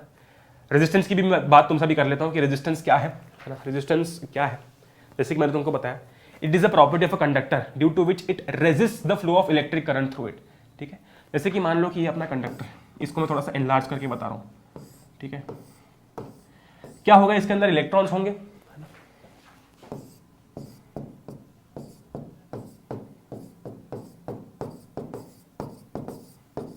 ऑफ कोर्स एटम्स भी हैं यार, है ना। कहां से आए इलेक्ट्रॉन्स, वहीं से तो आ रहे हैं ना। तो एटम्स वगैरह भी बहुत सारे, बहुत सारे इलेक्ट्रॉन्स भी हैं, मतलब बहुत सारे फ्री इलेक्ट्रॉन्स हैं, बहुत सारे एटम्स हैं। अच्छा, हम इसको उठाते हैं, इस वाले इलेक्ट्रॉन को उठाते हैं, ठीक है। हम बात करते हैं इस वाले इलेक्ट्रॉन की, इस वाले इलेक्ट्रॉन की, ठीक है। अब मान लो इसके फ्लो की हम लोग बात कर रहे हैं, ठीक है, इस इलेक्ट्रॉन के फ्लो की हम लोग बात कर रहे हैं। अच्छा, होगा क्या बताओ मेरे को, ये इलेक्ट्रॉन जाएगा सीधे, ये आ जाएगा, इससे टकराएगा, ठीक है, फिर इससे टकराएगा, कैसे भी टकरा सकता है, फिर इससे टकराएगा, ठीक है, फिर इधर आना चाहा तो ये इलेक्ट्रॉन बोलेगा दूर दूर दूर दूर, तू मेरे जैसा है, लाइक है, ठीक है, यू आर लाइक चार्ज, तू मेरे पास नहीं आ सकता। तो फिर इससे दूर भागेगा, कभी इधर चलेगा, ठीक है। इधर जाके ये बोलेगा नहीं नहीं नहीं तू मेरे पास नहीं आएगा, दूर निकल, तो फिर ये वापस इधर जाने चाहेगा, इधर जाएगा, तो फिर वापस क्या होगा, ये बोलेगा मेरे पास नहीं, फिर इधर आएगा, ऐसे ऐसे करके फिर फाइनली निकलेगा, ठीक है। मतलब क्या देखा तुमने ये देखा कि इस इलेक्ट्रॉन का जो पैसेज है, इस इलेक्ट्रॉन का जो फ्लो है ना, वो बड़ी ही कठिनाइयों से भरा है, डिफिकल्ट है। क्यों? क्योंकि रास्ते में उसे बहुत रेजिस्टेंस मिल रहा है। कभी दूसरे इलेक्ट्रॉन के पास जाएगा तो वो रिपेल करेगा, कभी एटम से टकराएगा, ये वो दुनिया भर की चीजें होंगी, ठीक है। इसका ये मतलब है कि रास्ते में बहुत ट्रैफिक है ना, और वो बहुत ट्रैफिक के कारण बेचारा ढंग से निकल नहीं पा रहा। वही सोचो अगर ऐसा कुछ भी नहीं होता, है ना, अगर बहुत कम रेजिस्टेंस ऑफर हो रहा होता तो क्या होता, अगर बहुत कम रेजिस्टेंस ऑफर हो रहा था तो क्या होता, ये बड़ी ही आसानी से जो है वो निकल जाता, है ना, ये जो है बड़ी ही आसानी से निकल जाता, ठीक है। पर यहां पर देखो बहुत रेजिस्टेंस ऑफर हो रहा है, जिस कारण क्या हो रहा है कि इलेक्ट्रॉन इजीली फ्लो नहीं कर पाएगा। और ये कहानी सिर्फ इसकी नहीं है, ऐसे लाखों है ना, ये भी होगा, ये भी होगा, सारे हैं, ठीक है, क्योंकि सबको फ्लो करना है सबको फ्लो करना है कि नहीं, ग्रेट। तो जब ये चार्जेस फ्लो करेंगे, ये इलेक्ट्रॉन्स फ्लो करेंगे, तभी करंट फ्लो करेगा। अब वो चार्जेस का फ्लो देखो कितना मुश्किल है ना, वो चार्जेस का फ्लो देखो कितना मुश्किल है, कितना कठिनाइयों से भरा हुआ है ना। तो ये जो कठिनाइयां आ रही हैं इस इलेक्ट्रॉन के मूवमेंट में, फ्लो में, उसी को रेजिस्टेंस कहा जाता है, ठीक है। अच्छा, रेजिस्टेंस की ऐसा यूनिट ओम होती है यार, ठीक है। रेजिस्टेंस की जो ऐसा यूनिट होती है वो ओम होती है, OHM, ओम, ठीक है। OHM, ओम इज द ऐसा यूनिट ऑफ रेजिस्टेंस, ठीक है, ग्रेट। उसका सिंबल क्या है, ये होता है ओम, ठीक है, ग्रेट। तो ये हो गई रेजिस्टेंस की बात इनिशियली कि भैया रेजिस्टेंस क्या चीज है। तो यार ये सारी बेसिक बातें हो गई अपनी, है ना, इसमें ज्यादा अपने दिमाग लगाया नहीं, ठीक, क्योंकि बेसिक के साथ तो क्या दिमाग लगाएंगे ठीक है, बहुत बढ़िया। अच्छा हाँ, एक और चीज तुमको बता दूं कि हाँ, तो चलते हैं आगे, रेजिस्टेंस की और बातें कर लेते हैं, ठीक है, रेजिस्टेंस की और बातें करनी है हमको। अच्छा, तो इतना हमने समझ लिया कि रेजिस्टेंस क्या है भैया, ऐसी प्रॉपर्टी एक कंडक्टर की जिसके कारण वो अपने ही तो करंट फ्लो होने नहीं देता। मतलब करंट फ्लो होना चाहता है पर ये कंडक्टर बोलता है नहीं नहीं नहीं नहीं, मैं तो ऐसे जाने नहीं दूंगा, पहले इस इलेक्ट्रॉन से टकरा, फिर उस एटम से टकरा, फिर इससे टकरा, उससे टकरा, ये सीन चल रहा होता है, ठीक है। बहुत सही, आहा क्या बात है। अभी तक हमने 1 एम्पियर की बात कर ली, 1 वोल्ट की बात कर ली, अब हम 1 ओम की बात करेंगे। आहा क्या बात है ठीक है, बहुत बढ़िया। क्या होगा 1 ओम, बताओ मेरे को, चलो। V is equal to IR formula होता है ना, ग्रेट। R क्या हो जाएगा, V बाय I हो जाएगा, ठीक है, V बाय I हो जाएगा। अच्छा, R 1 ओम कैसे आ सकता है भाई, जो हम अभी तक करते आ रहे हैं, कैसे आ रहा है कि वोल्टेज 1 वोल्ट हो जाए, करंट 1 एम्पियर हो जाए, तो रेजिस्टेंस 1 ओम हो जाएगा। अच्छा, आ गया, ये आ गया है, बस अब क्या करना है यार, पढ़ लो। 1 ohm is defined as the resistance of a conductor with a potential difference of 1 volt applied to the ends, ठीक है, through which 1 ampere of current is flowing। अब इसको जैसा बोलना चाहो वैसा बोल लो, ठीक है, कि 1 ohm resistance is defined as the resistance in which 1 ampere current is flowing when potential difference of 1 volt is applied across the ends। ये तुम्हारे हाथ में, बस तुम्हें लिखते समय ये ध्यान रखना है कि 1 वोल्ट का जिक्र हो, 1 एम्पियर का जिक्र हो। 1 वोल्ट और 1 एम्पियर का जिक्र होगा तो जो एग्जामिनर है वो अपने आप समझ जाएंगे कि बच्चे को पता है, ठीक है, उसने 1 ओम के बारे में पढ़ाई कर रखी है, ठीक है, ग्रेट, है ना, बहुत बढ़िया। अच्छा, एक चीज तुमको बता दूं, बहुत ही फनी चीज है, समझ गया नहीं है। 1 ओम कितना हो जाएगा, 1 volt upon 1 ampere. So 1 ohm is said to be resistance of the conductor when the potential difference applied to the ends is 1 volt and, ठीक है, and the current flowing through it is 1 ampere. ये बहुत ही funny सी बात बता दो तुमको। देखो हुआ क्या था इसको, मतलब हमको जब पता चला था, जब ना, बहुत पुरानी बात है, जब मैं 9th क्लास में था, बहुत पुरानी बात। अब हुआ ये था कि 9th में ना हमारा एक विंग चेंज होता था, हमारा विंग ना ऐसा चेंज होता था, तो हम अलग बिल्डिंग में, नई बिल्डिंग में गए थे, है ना, और बिल्कुल ऐसे जोश में थे कि अरे वो आप तो सीनियर्स के साथ बैठेंगे, ये वो उस समय होता है ना, तो मतलब किसी भी सीनियर को ऐसे वो करते हो, आइडलाइज करते हो कि अरे रे रे इनके जैसा बनना है। तो हम गए। अब कुछ सीनियर्स ना मेरे दोस्त थे, ठीक है, क्योंकि हमारे बहुत सारे ऐसे प्रोजेक्ट्स थे स्कूल के जो कि हम लोगों ने साथ में किए थे, है ना, तो कुछ सीनियर्स मेरे दोस्त थे। अब हम लोग ऐसी कॉरिडोर से जा रहे थे तो एक मेरे को बोलता कि तेरे को पता है हम लोग तो आंसर लिखते समय क्या करते हैं। मैंने कहा क्या। अब 9th में आप यार इतने भी बेवकूफ़ नहीं होते हो, पर हाँ थोड़े बहुत तो आपके दिमाग के अंदर ऐसा वो होता है, चुल मची रहती है कि यार सही कह रहा होगा। कहता मेरे को कि हम ना क्या करते हैं, शुरुआत की लाइन लिखते हैं, बीच में गाना लिख देते हैं आंसर लिखते समय, और आखिरी में फिर से ना कंक्लूजन लिख देते हैं, तो हमको नंबर मिल जाते हैं। अब ये उसने मेरे को बताया कि शुरुआत में लाइन लिख दी नॉर्मल, उसके बाद गाने लिख दिए बीच में, है ना, आंसर को बड़ा करने के लिए, और आखिरी में कंक्लूजन लिख दिया। मैंने कहा वाह यार, तो बहुत ही गजब चीज़ है, ये तो बहुत ही गजब चीज़ है। तो ये हर जगह फैलने लग गई। कि यार ऐसा होता है, ऐसा होता है, वैसा होता है, ये वो। तो एक बच्चे ने सच्ची में लिख दिया, है ना। ये सबको पता था कि यार ऐसा नहीं करना है, ठीक है, क्योंकि इसमें पकड़े जाने के बहुत चांसेस है, बहुत कूल लगेंगे इसमें, पर पकड़े जाने के हाई चांसेस है। एक बच्चे ने सच्ची में कर दिया। तो अगले दिन जब कॉपियां चेक होके आई, ठीक है, तो सबको कॉपियां बट गई, उसको कॉपी बट रही थी। तो मैं यार काफी अच्छी थी, मतलब उनका ऑफकोर्स उनका जो बिहेवियर था हमारे साथ तो बहुत अच्छा था, ठीक है। जो मैम ने उस बच्चे को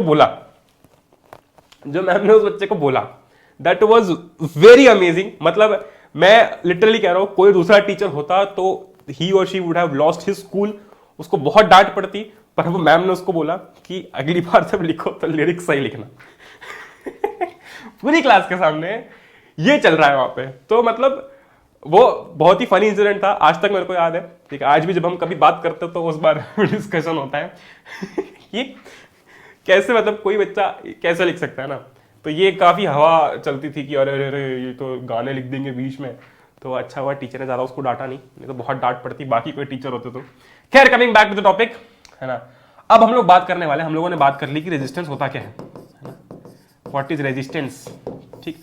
अब हम समझेंगे कि क्या क्या फैक्टर्स पर रेजिस्टेंस डिपेंड करता है, ठीक है। जैसे होता है ना कि यार अगर हमें बाहर जाना है तो कुछ फैक्टर्स जिस पर डिपेंड करेगा, मम्मी मानेगी तो, पापा मानेंगे तो, ठीक है।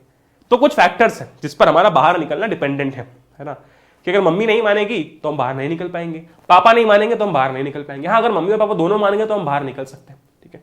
अब अगर बाहर निकल रहे पार्टी में जाना है तो पैसे है कि नहीं वो भी एक फैक्टर है। ऐसे ही बहुत सारे फैक्टर्स होते हैं रेजिस्टेंस के केस में, ठीक है। थोड़े से अलग होते हैं, वो हम देखते हैं। दो केसेस होते हैं, एक होता है लेंथ को लेकर, दूसरा होता है एरिया को लेकर। बड़ा ही मजेदार है, तुमको बहुत मजा आएगा समझ के। मान लो एक कंडक्टर ये है, ठीक है, ये एक कंडक्टर है यहां से यहां तक, ठीक है, यहां से लेकर यहां तक, ठीक। दूसरा कंडक्टर ये है, इसको ब्लैक से बनाते हैं हम, ठीक है। दूसरा कंडक्टर जो है वो ये है, ठीक है, बहुत बढ़िया, है ना। अब इनको एज कंडक्टर मत समझो तुम, इनको समझो कि वो मार्केट नहीं होते जो ऐसे एक गली में बहुत सारी दुकानें होती हैं, है ना, वैसी बहुत सारी शॉप्स होती है, वैसा समझो इसको। तो मान लो यहाँ पर शॉप है, यहाँ पर शॉप है, यहाँ पर शॉप है, यहाँ पर शॉप है, यहाँ पर शॉप है, यहाँ पर शॉप है, ठीक है। यहाँ लोग, ठीक है, यहाँ लोग, ठीक है, यहाँ लोग, यहाँ लोग, यहाँ लोग, यहाँ लोग, यहाँ, ठीक है, और तुम यहाँ पर हो, ठीक है। तुमने एंट्री मारी यहाँ से। एक सीधी सी बात है, यहां से निकलना और यहां पर शॉपिंग करना बहुत ज्यादा मुश्किल होगा। क्यों? क्योंकि जगह बहुत पतली है ना। जगह पतली है तो एक ही जगह पर बहुत सारे लोग हैं, वहीं पर दुकानें हैं, तो काफी कंजेस्टेड होगा। हमारे लिए यहां से निकलना बहुत मुश्किल वाला काम होगा। इन शॉर्ट में कह सकता हूं कि यहां पर जो है ना बहुत ज्यादा रेजिस्टेंस ऑफर होगा। होगा नहीं होगा? होगा नहीं होगा? बिल्कुल होगा, है ना। क्योंकि मैं जा रहा हूं, मैं इससे टकरा रहा हूं, कभी उससे टकरा रहा हूं, कभी इससे टकरा रहा हूं, कभी उससे टकरा रहा हूं, ठीक है। तो रेजिस्टेंस यहां पर ज्यादा होगा, ठीक, बहुत बढ़िया। वही ये सेकंड मार्केट है, ठीक है। ये सेकंड मार्केट है, तुम यहां पर एंटर किया। ये मार्केट क्या है? ऐसी चौड़ी है ना, ऐसी एरिया में ज्यादा है।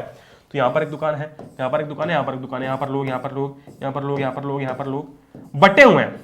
क्यों? क्योंकि एरिया ज्यादा है ना। तुम सोचो, अगर रोड बड़ी हो और साइड में दुकानें हो तो लोगों का चलना आसान हो जाता है, लोग एक दूसरे से कम टकराते हैं, है ना। वैसे ही होगा हमारे साथ में भी कि हम इजीली शॉपिंग वगैरह कर पाएंगे, इजीली जा पाएंगे इससे। मतलब क्या होगा?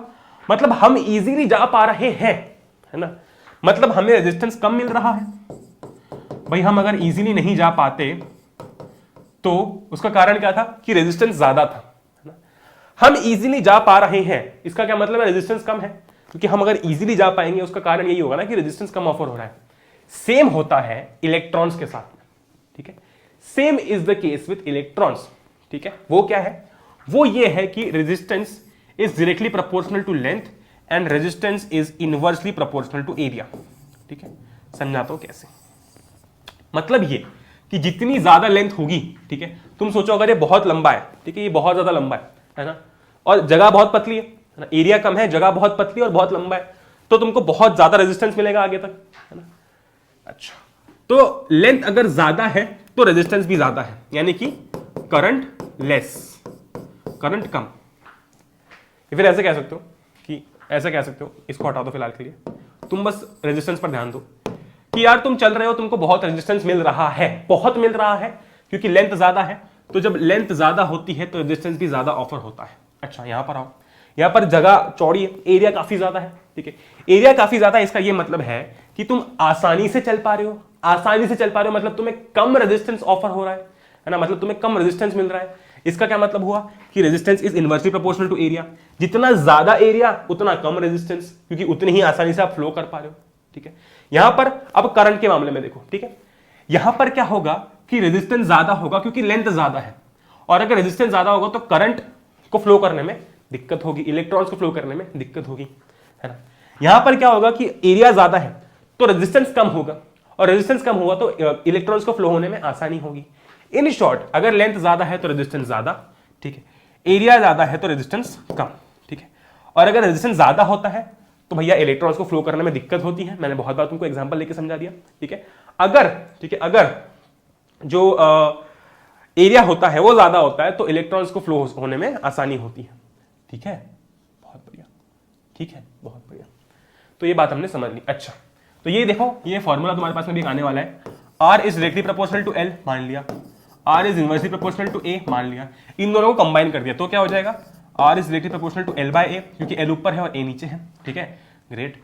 अच्छा, अब हमको पता है कि अगर हमको प्रोपोर्शनलिटी का साइन हटाना है तो एक कांस्टेंट लाने की जरूरत पड़ती है। वो कांस्टेंट क्या है, वो कांस्टेंट है रो, रोने वाला रो नहीं, रो मतलब रेजिस्टिविटी, ठीक है, रो L बाय A, ठीक है, R is equal to rho L by A। Proportionality का साइन कैसे हटा, रो लगा के, and what is rho is resistivity या फिर specific natural resistance of a material. अब एक बहुत बड़ी दिक्कत आती है बच्चों के बीच में, क्या है भैया ना, मेरे को रो और रेजिस्टेंस के बीच का फर्क समझ नहीं आ रहा, मैं समझ ही नहीं पा रहा हूं कि ये रो और रेजिस्टेंस के बीच का फर्क क्या है, ठीक है, मेरे को कुछ समझ नहीं आ रहा। मैंने कहा ठीक है, इसको भी समझा देंगे, ठीक है। यहां तक हम समझ गए कि resistance directly proportional to N, क्योंकि जितनी ज्यादा लेंथ उतना ज्यादा रेजिस्टेंस, ठीक है।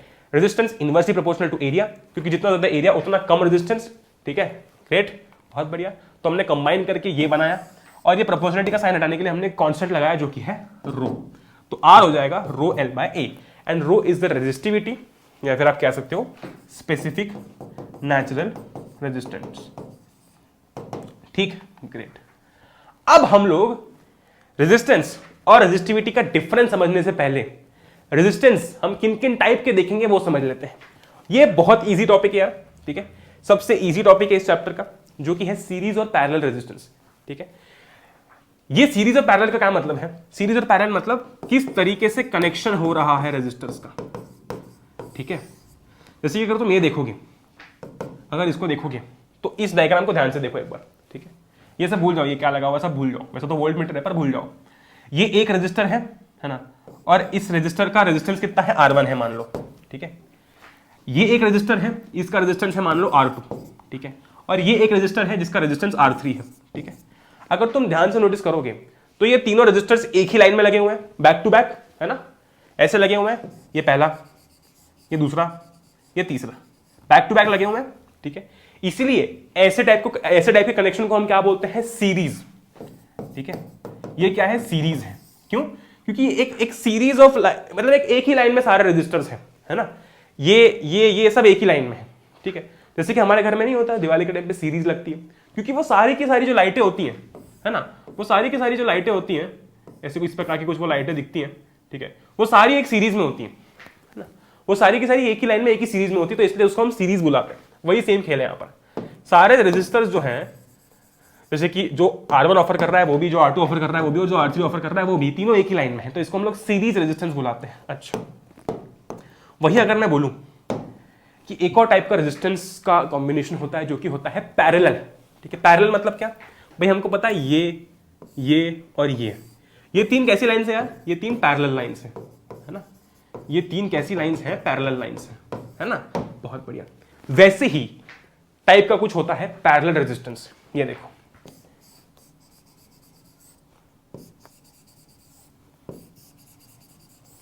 मान लो इसका R1 है, ये R2 है और ये R3 है, ठीक है।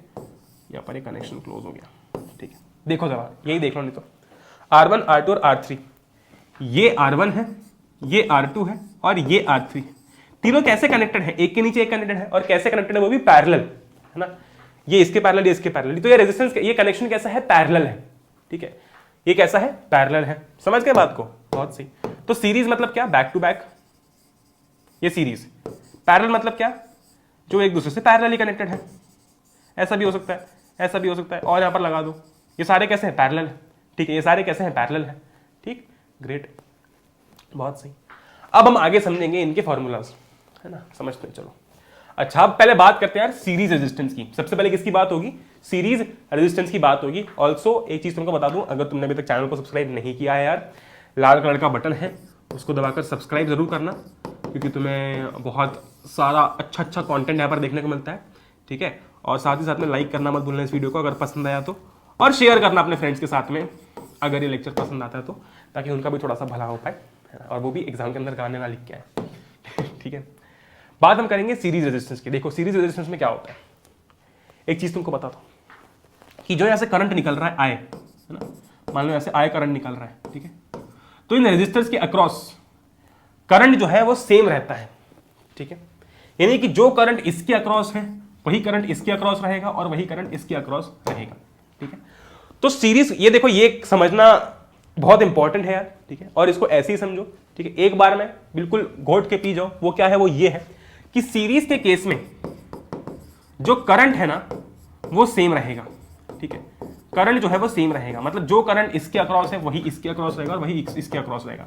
तो करंट में कोई भी चेंजेस यहां पर नहीं आएंगे, ठीक है, करंट में कोई भी चेंजेस नहीं आएंगे। अच्छा, पोटेंशियल डिफरेंस तीनों ही केसेस में अलग होगा। जैसे कि इस R1 के अक्रॉस V1 पोटेंशियल डिफरेंस होगा, टोटल पोटेंशियल डिफरेंस कितना है? V, ठीक है, तो इनके अक्रॉस वो ड्रॉप हो जाएगा, इनके अक्रॉस पोटेंशियल डिफरेंस अलग अलग होगा, ठीक है।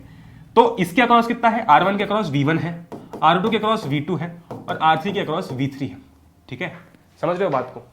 तो इन रेजिस्टर्स को जब आप सीरीज में कनेक्ट करते हो तो उनके थ्रू करंट तो सेम ही फ्लो करेगा, ये वाला, पर जो वोल्टेज है, जो पोटेंशियल डिफरेंस है, वो हर एक के अक्रॉस ड्रॉप हो जाता है, चेंज रहता है, ठीक है, such that V is equal to V1 plus V2 plus V3।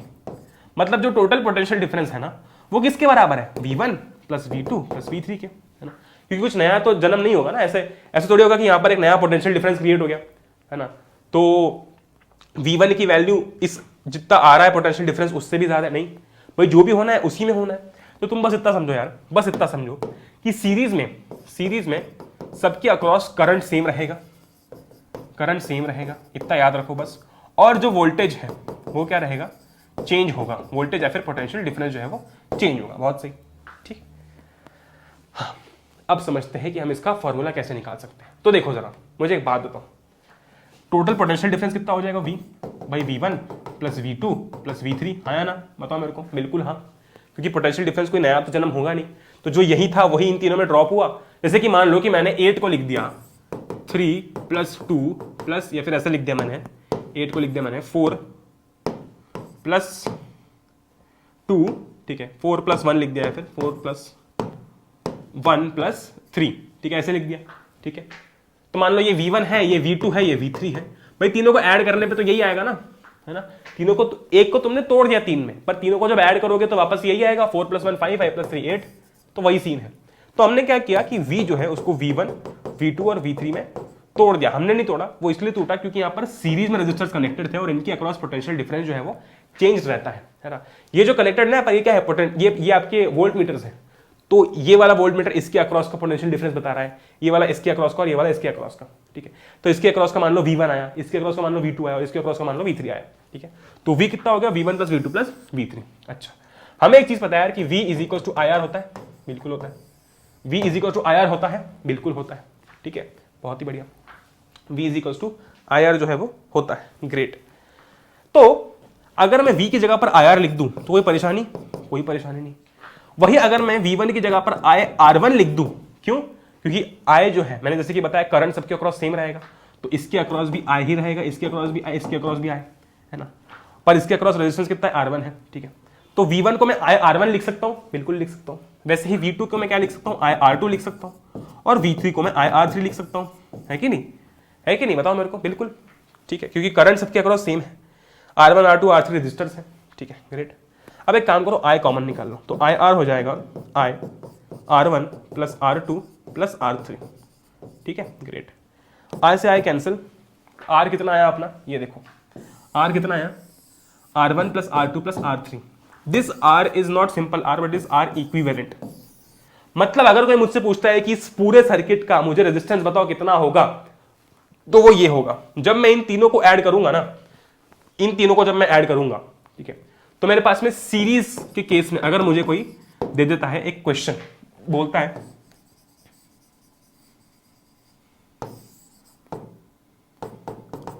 ठीक है, मान लो ऐसा कुछ है, ये R1 है, ये है 3 ओम, ये है R2, ये है 4 ओम और ये है R3, ये है 5 ओम, ठीक है।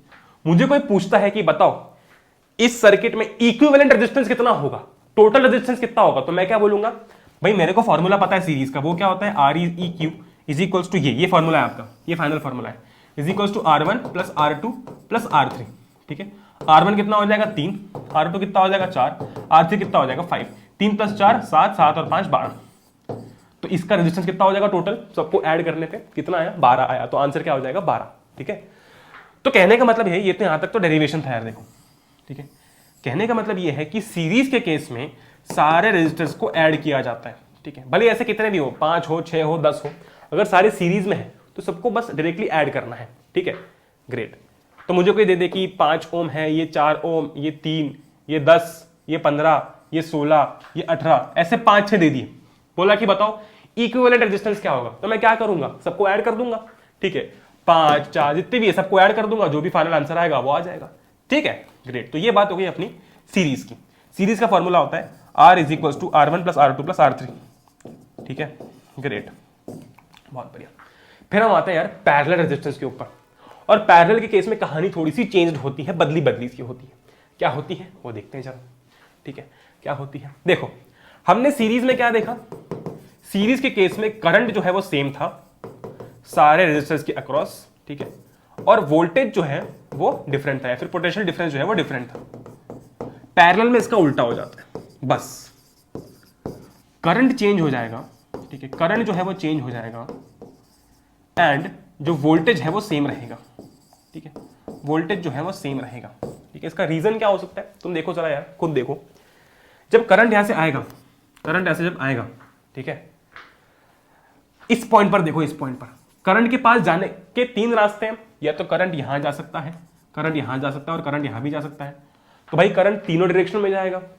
तो जो करंट यहां पर था, ठीक है, जो करंट यहां पर था अब वो 3 डायरेक्शन में बढ़ गया है, ठीक है, बहुत बढ़िया। तो मान लो कि इधर साइड I1 चले गया, इधर साइड I2 चले गया और इधर साइड I3 चले गया, है कि नहीं। तो यहां पर जो आपका I करंट आ रहा था वो 3 में डिवाइड हो गया, यहां पर I1 I2 और I3, क्योंकि उसके पास जाने के 3 रास्ते हैं, ठीक है। वही जब मैं बोलूं पोटेंशियल डिफरेंस की बात करूं, तो यार ये देखो सारे के सारे जो है वो इससे ऐसे डायरेक्टली कनेक्टेड है। ये थोड़ा सा कॉम्प्लिकेटेड लगता है पर कोई बात नहीं, ठीक है, बस इतना तुम समझो। तुम करंट का देखो बस, इधर क्या है, इधर करंट के पास जाने का एक ही रास्ता है, तो वो इसी से जाएगा, ठीक है, इसलिए करंट नहीं बढ़ता, करंट को देखो सिर्फ, ठीक है। वही जब मैं बात करता हूं इधर, तो करंट के पास जाने के 3 रास्ते हैं, ठीक है, करंट के पास जाने के 3 रास्ते हैं, तो इसलिए वो बढ़ जाता है।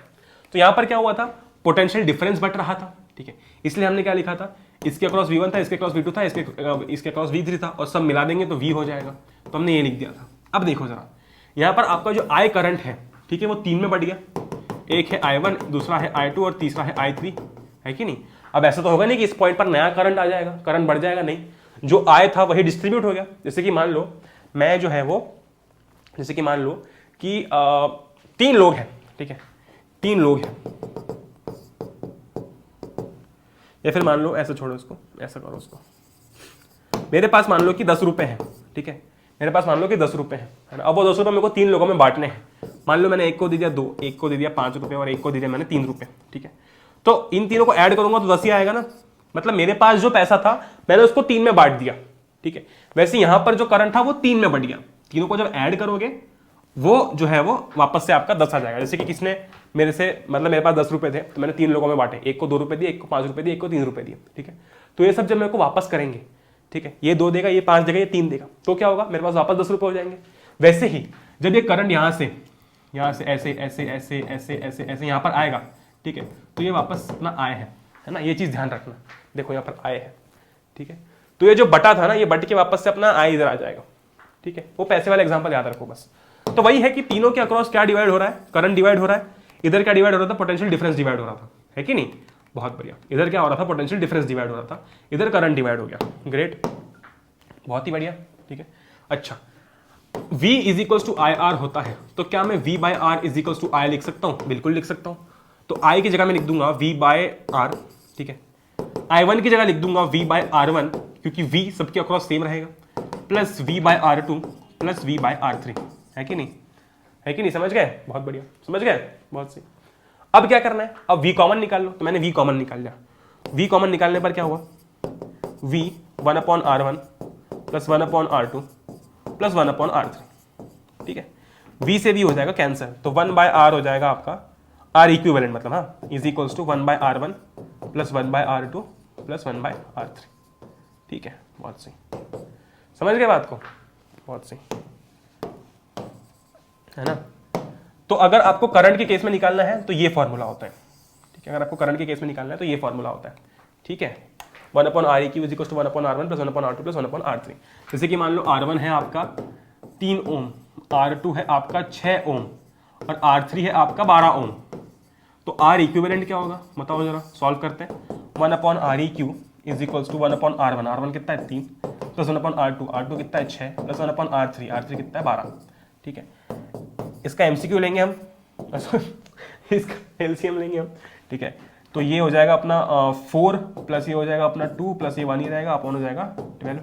ये कितना हो जाएगा 4 + 2 6 और ये 7/12 हो जाएगा, ठीक है। 1/Req is equal to 7/12। Answer ये नहीं है आपका, आंसर क्या है? आपको Req निकालना है, मतलब इसका रेसिप्रोकल करना पड़ेगा। तो Req कितना आ जाएगा 12/7, ये फाइनल आंसर है। बच्चे क्या बोलते हैं कि भैया Req आ गया 7/12, नहीं, Req 7/12 नहीं आया है, 1/Req 7/12 आया है, ठीक है। Req कितना होगा? इसको रेसिप्रोकल, इसका उल्टा करना पड़ेगा, तो इसका उल्टा करोगे तो ये भी उल्टा हो जाएगा 12/7, तो आंसर 12/7 आएगा, ठीक है। कोई कैलकुलेशन मिस्टेक हुई हो तो इग्नोर कर देना, ठीक है। मेरा कॉन्सेप्ट तुमको समझाना था, ग्रेट, है ना। अब यहां पर हमने रेजिस्टेंसेस की बात कर लिया, ठीक है। जितने भी आपके रेजिस्टेंस सीरीज पैरेलल, सीरीज के केस में सारे रेजिस्टेंस डायरेक्टली ऐड होते हैं, पैरेलल के केस में रेसिप्रोकल लेकर होता है। एक बहुत ही छोटा सा पॉइंट है, वो ये है कि देखो वोल्ट मीटर को ना हमेशा पैरेलल में कनेक्ट किया जाता है। जैसे कि आपका कंडक्टर है या फिर ये आपका रेजिस्टेंस ऑफर कर रहा है, तो इसके पैरेलल में देखो वोल्ट मीटर को कनेक्ट किया है ना। और यहां पर देखो ये आपका डिवाइस है जो कि कुछ ना कुछ रेजिस्टेंस ऑफर कर रहा होगा, ठीक है। उसके सीरीज में, ये देखो सीरीज में है, करंट ऐसे आया आया आया आया, कहीं बट नहीं रहा, तो ये एमीटर जो है वो सीरीज में कनेक्ट किया हुआ है। मतलब इन शॉर्ट ऐसा होता है कि एमीटर को सीरीज में कनेक्ट किया जाता है और वोल्ट मीटर को पैरेलल में कनेक्ट किया जाता है। इसका कारण क्या है? बहुत सिंपल सा लॉजिक देता हूं। कारण यह है कि वोल्ट मीटर जो होता है इसका जो रेजिस्टेंस होता है वो बहुत ज्यादा होता है, इसका रेजिस्टेंस जो होता है वो बहुत हाई होता है, बहुत ज्यादा होता है, ठीक है। तो जब करंट यहां पर आता है, ठीक है। अच्छा, अब ये देखते हैं, मान लेते हैं कि अगर वोल्ट मीटर सीरीज में कनेक्ट किया होता तो क्या होता, है ना। अगर वोल्ट मीटर को हमने सीरीज में कनेक्ट किया होता तो क्या होता? ये रजिस्टर है, मान लो ये वोल्ट मीटर है यहां पर, तो क्या होता? अरे भाई साहब, ये इतना ज्यादा रेजिस्टेंस ऑफर कर रहा है कि करंट फ्लो ही नहीं होना चाहता, है ना। ओवरऑल जो रेजिस्टेंस है इस पूरे के पूरे सर्किट का वो बहुत ज्यादा हो जाता, है ना। इसका मान लो कि कैपिटल आर है और इसका मान लो कि स्मॉल आर रेजिस्टेंस है, ठीक है। तो टोटल रेजिस्टेंस सर्किट का बहुत ज्यादा हो जाता है कि नहीं, आर प्लस आर हो जाता, है ना, आर प्लस आर हो जाता। मतलब क्या होता, रेजिस्टेंस अगर बहुत ज्यादा हो गया तो करंट फ्लो होने में दिक्कत होती ना। भाई करंट क्या बोलता है, हम क्या बोलते हैं कि अगर बहुत भीड़ है मार्केट में तो मैं नहीं जाऊंगा।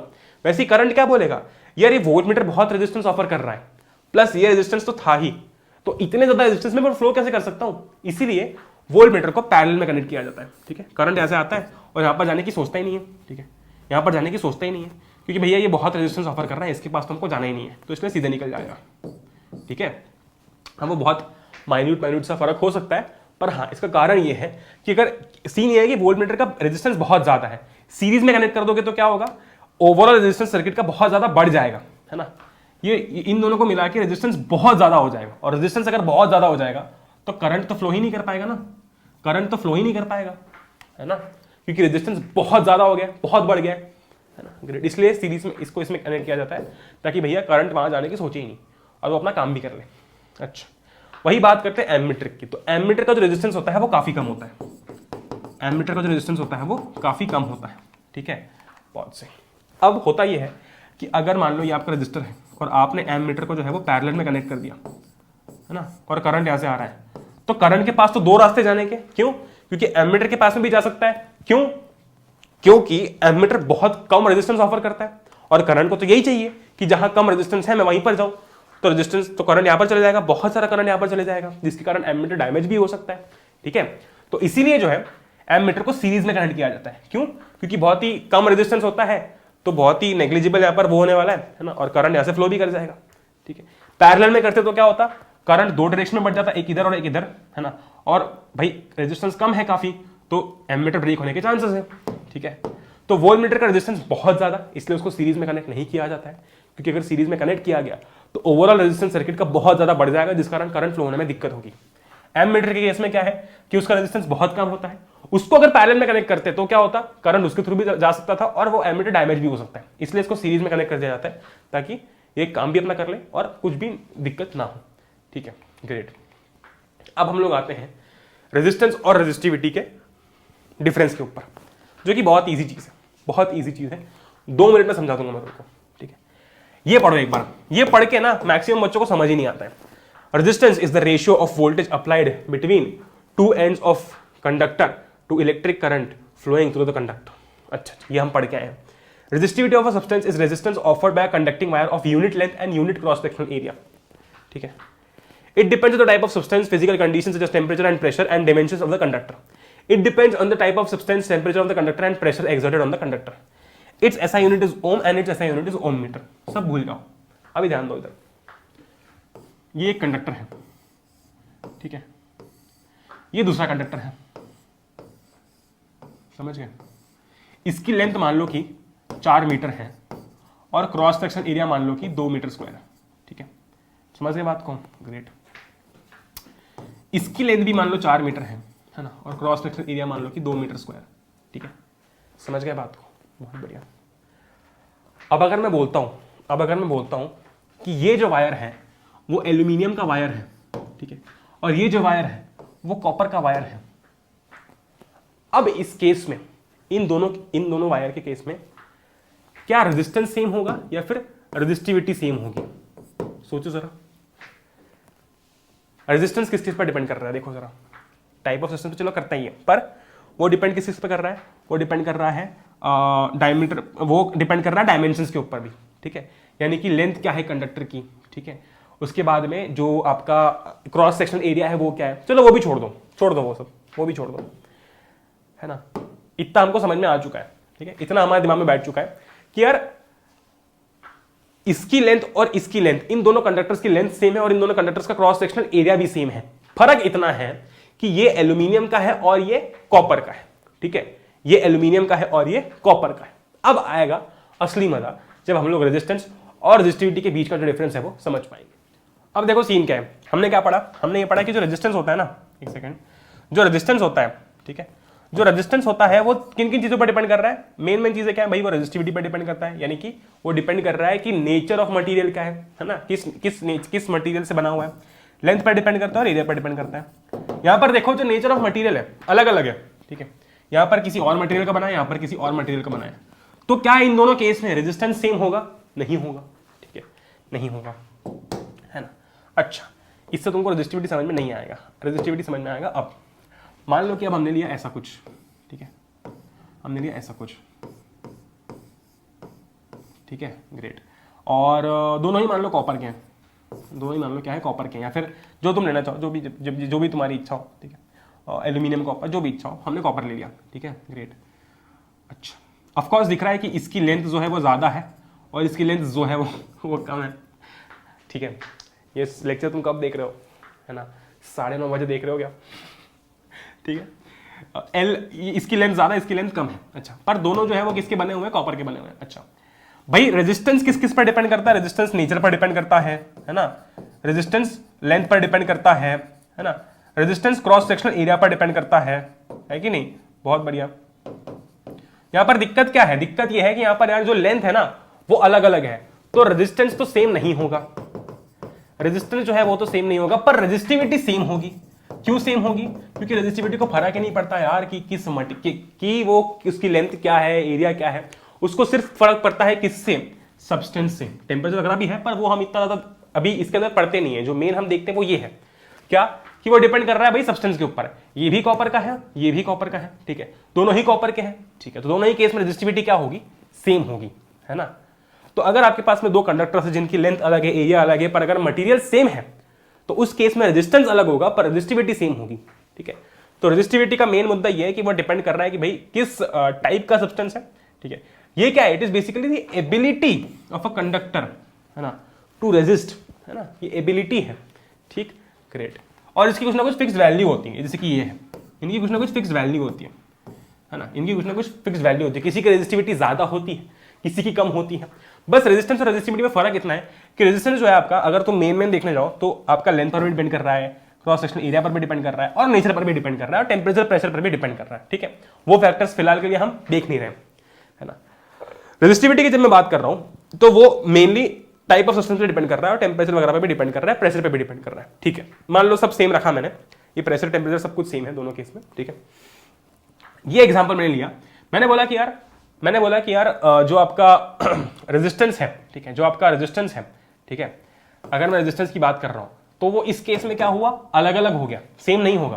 क्यों नहीं होगा, इसलिए नहीं होगा क्योंकि यार दोनों ही केस में लेंथ अलग अलग है, और कोई एक भी फैक्टर अगर इसमें से अलग हो गया इसका मतलब पूरा रेजिस्टेंस अलग होना है, क्योंकि R is equal to rho L by A होता है ना, रो L बाय A होता है कि नहीं, वेरी गुड। अब अगर लेंथ अलग हो गई दोनों केस में, है ना, तो क्या होगा कि लेंथ जो है वो उसमें अलग होगी और दूसरे इसमें अलग होगी, है ना, ग्रेट। तो रेजिस्टेंस अलग हो जाएगा। वही रेजिस्टिविटी की जब मैं बात करूं तो वह डिपेंड कर रहा है टाइप ऑफ सब्सटेंस पे, क्या नेचर है, और नेचर दोनों का कॉपर का है, तो रेजिस्टिविटी दोनों केस में सेम होगी, ठीक है, बहुत सही। अब हम आगे बढ़ जाते हैं heating effect of electric current के ऊपर। What is heating effect of electric current? भाई heating effect of electric current क्या चीज है? नथिंग बट तुमने देखा है कि जब करंट फ्लो हो रहा होता है, भाई इन जनरल तुमको बताता हूं, तो तुमने देखा होगा कि जो अप्लायंसेस है, चीजें हैं, वो गर्म हो जाती हैं, ठीक है। हो क्या रहा होता है, देखो हो क्या रहा होता है, सिंपल सा लॉजिक तुमको बताता हूं, ठीक है। हो क्या रहा होता है कि इलेक्ट्रॉन जो मूव कर रहा है ना, इलेक्ट्रॉन जो मूव कर रहा है, तेजी से मूव कर रहा है बढ़िया सा, उसके अंदर एक काइनेटिक एनर्जी है, ठीक, क्या है, काइनेटिक एनर्जी है ना। जैसे ही वो किसी सब्सटेंस, जैसे ही वो मान लो किसी एटम से टकरा गया, ठीक है, तो क्या होगा, तो होगा ये कि वो जो काइनेटिक एनर्जी है वो हीट एनर्जी में बदल जाएगी, क्योंकि आपको पता है कि एनर्जी ऐसी वेस्ट नहीं जा सकती, वो कन्वर्ट ही होनी है, ठीक है। तो जैसे ही, ठीक है, जैसे ही वो किसी एटम से अंदर टकरा रहा है, जिस भी चीज से टकरा रहा है अंदर, ठीक है, तो क्या होना है, तो होना ये कि वो काइनेटिक एनर्जी हीट एनर्जी में चेंज हो रही है, ठीक है। वो काइनेटिक एनर्जी जो है वो हीट एनर्जी में चेंज हो रही है, वो यहाँ पर लिखा हुआ है कि जो काइनेटिक एनर्जी है वो हीट एनर्जी में चेंज हो जाएगी, ठीक है। और हमको एक चीज पता है, यहाँ पर तुम एक चीज देखोगे कि वर्क और एनर्जी, ठीक है, दोनों बराबर है, ठीक है। तो बहुत सारी जगह पर देखोगे कि एनर्जी की जगह पर वर्क लिख दिया है, ठीक है, क्योंकि वो अगेन हमने देख रखा है कि बराबर वाला कुछ ना कुछ सीन उसमें होता है, ठीक है, बहुत सही।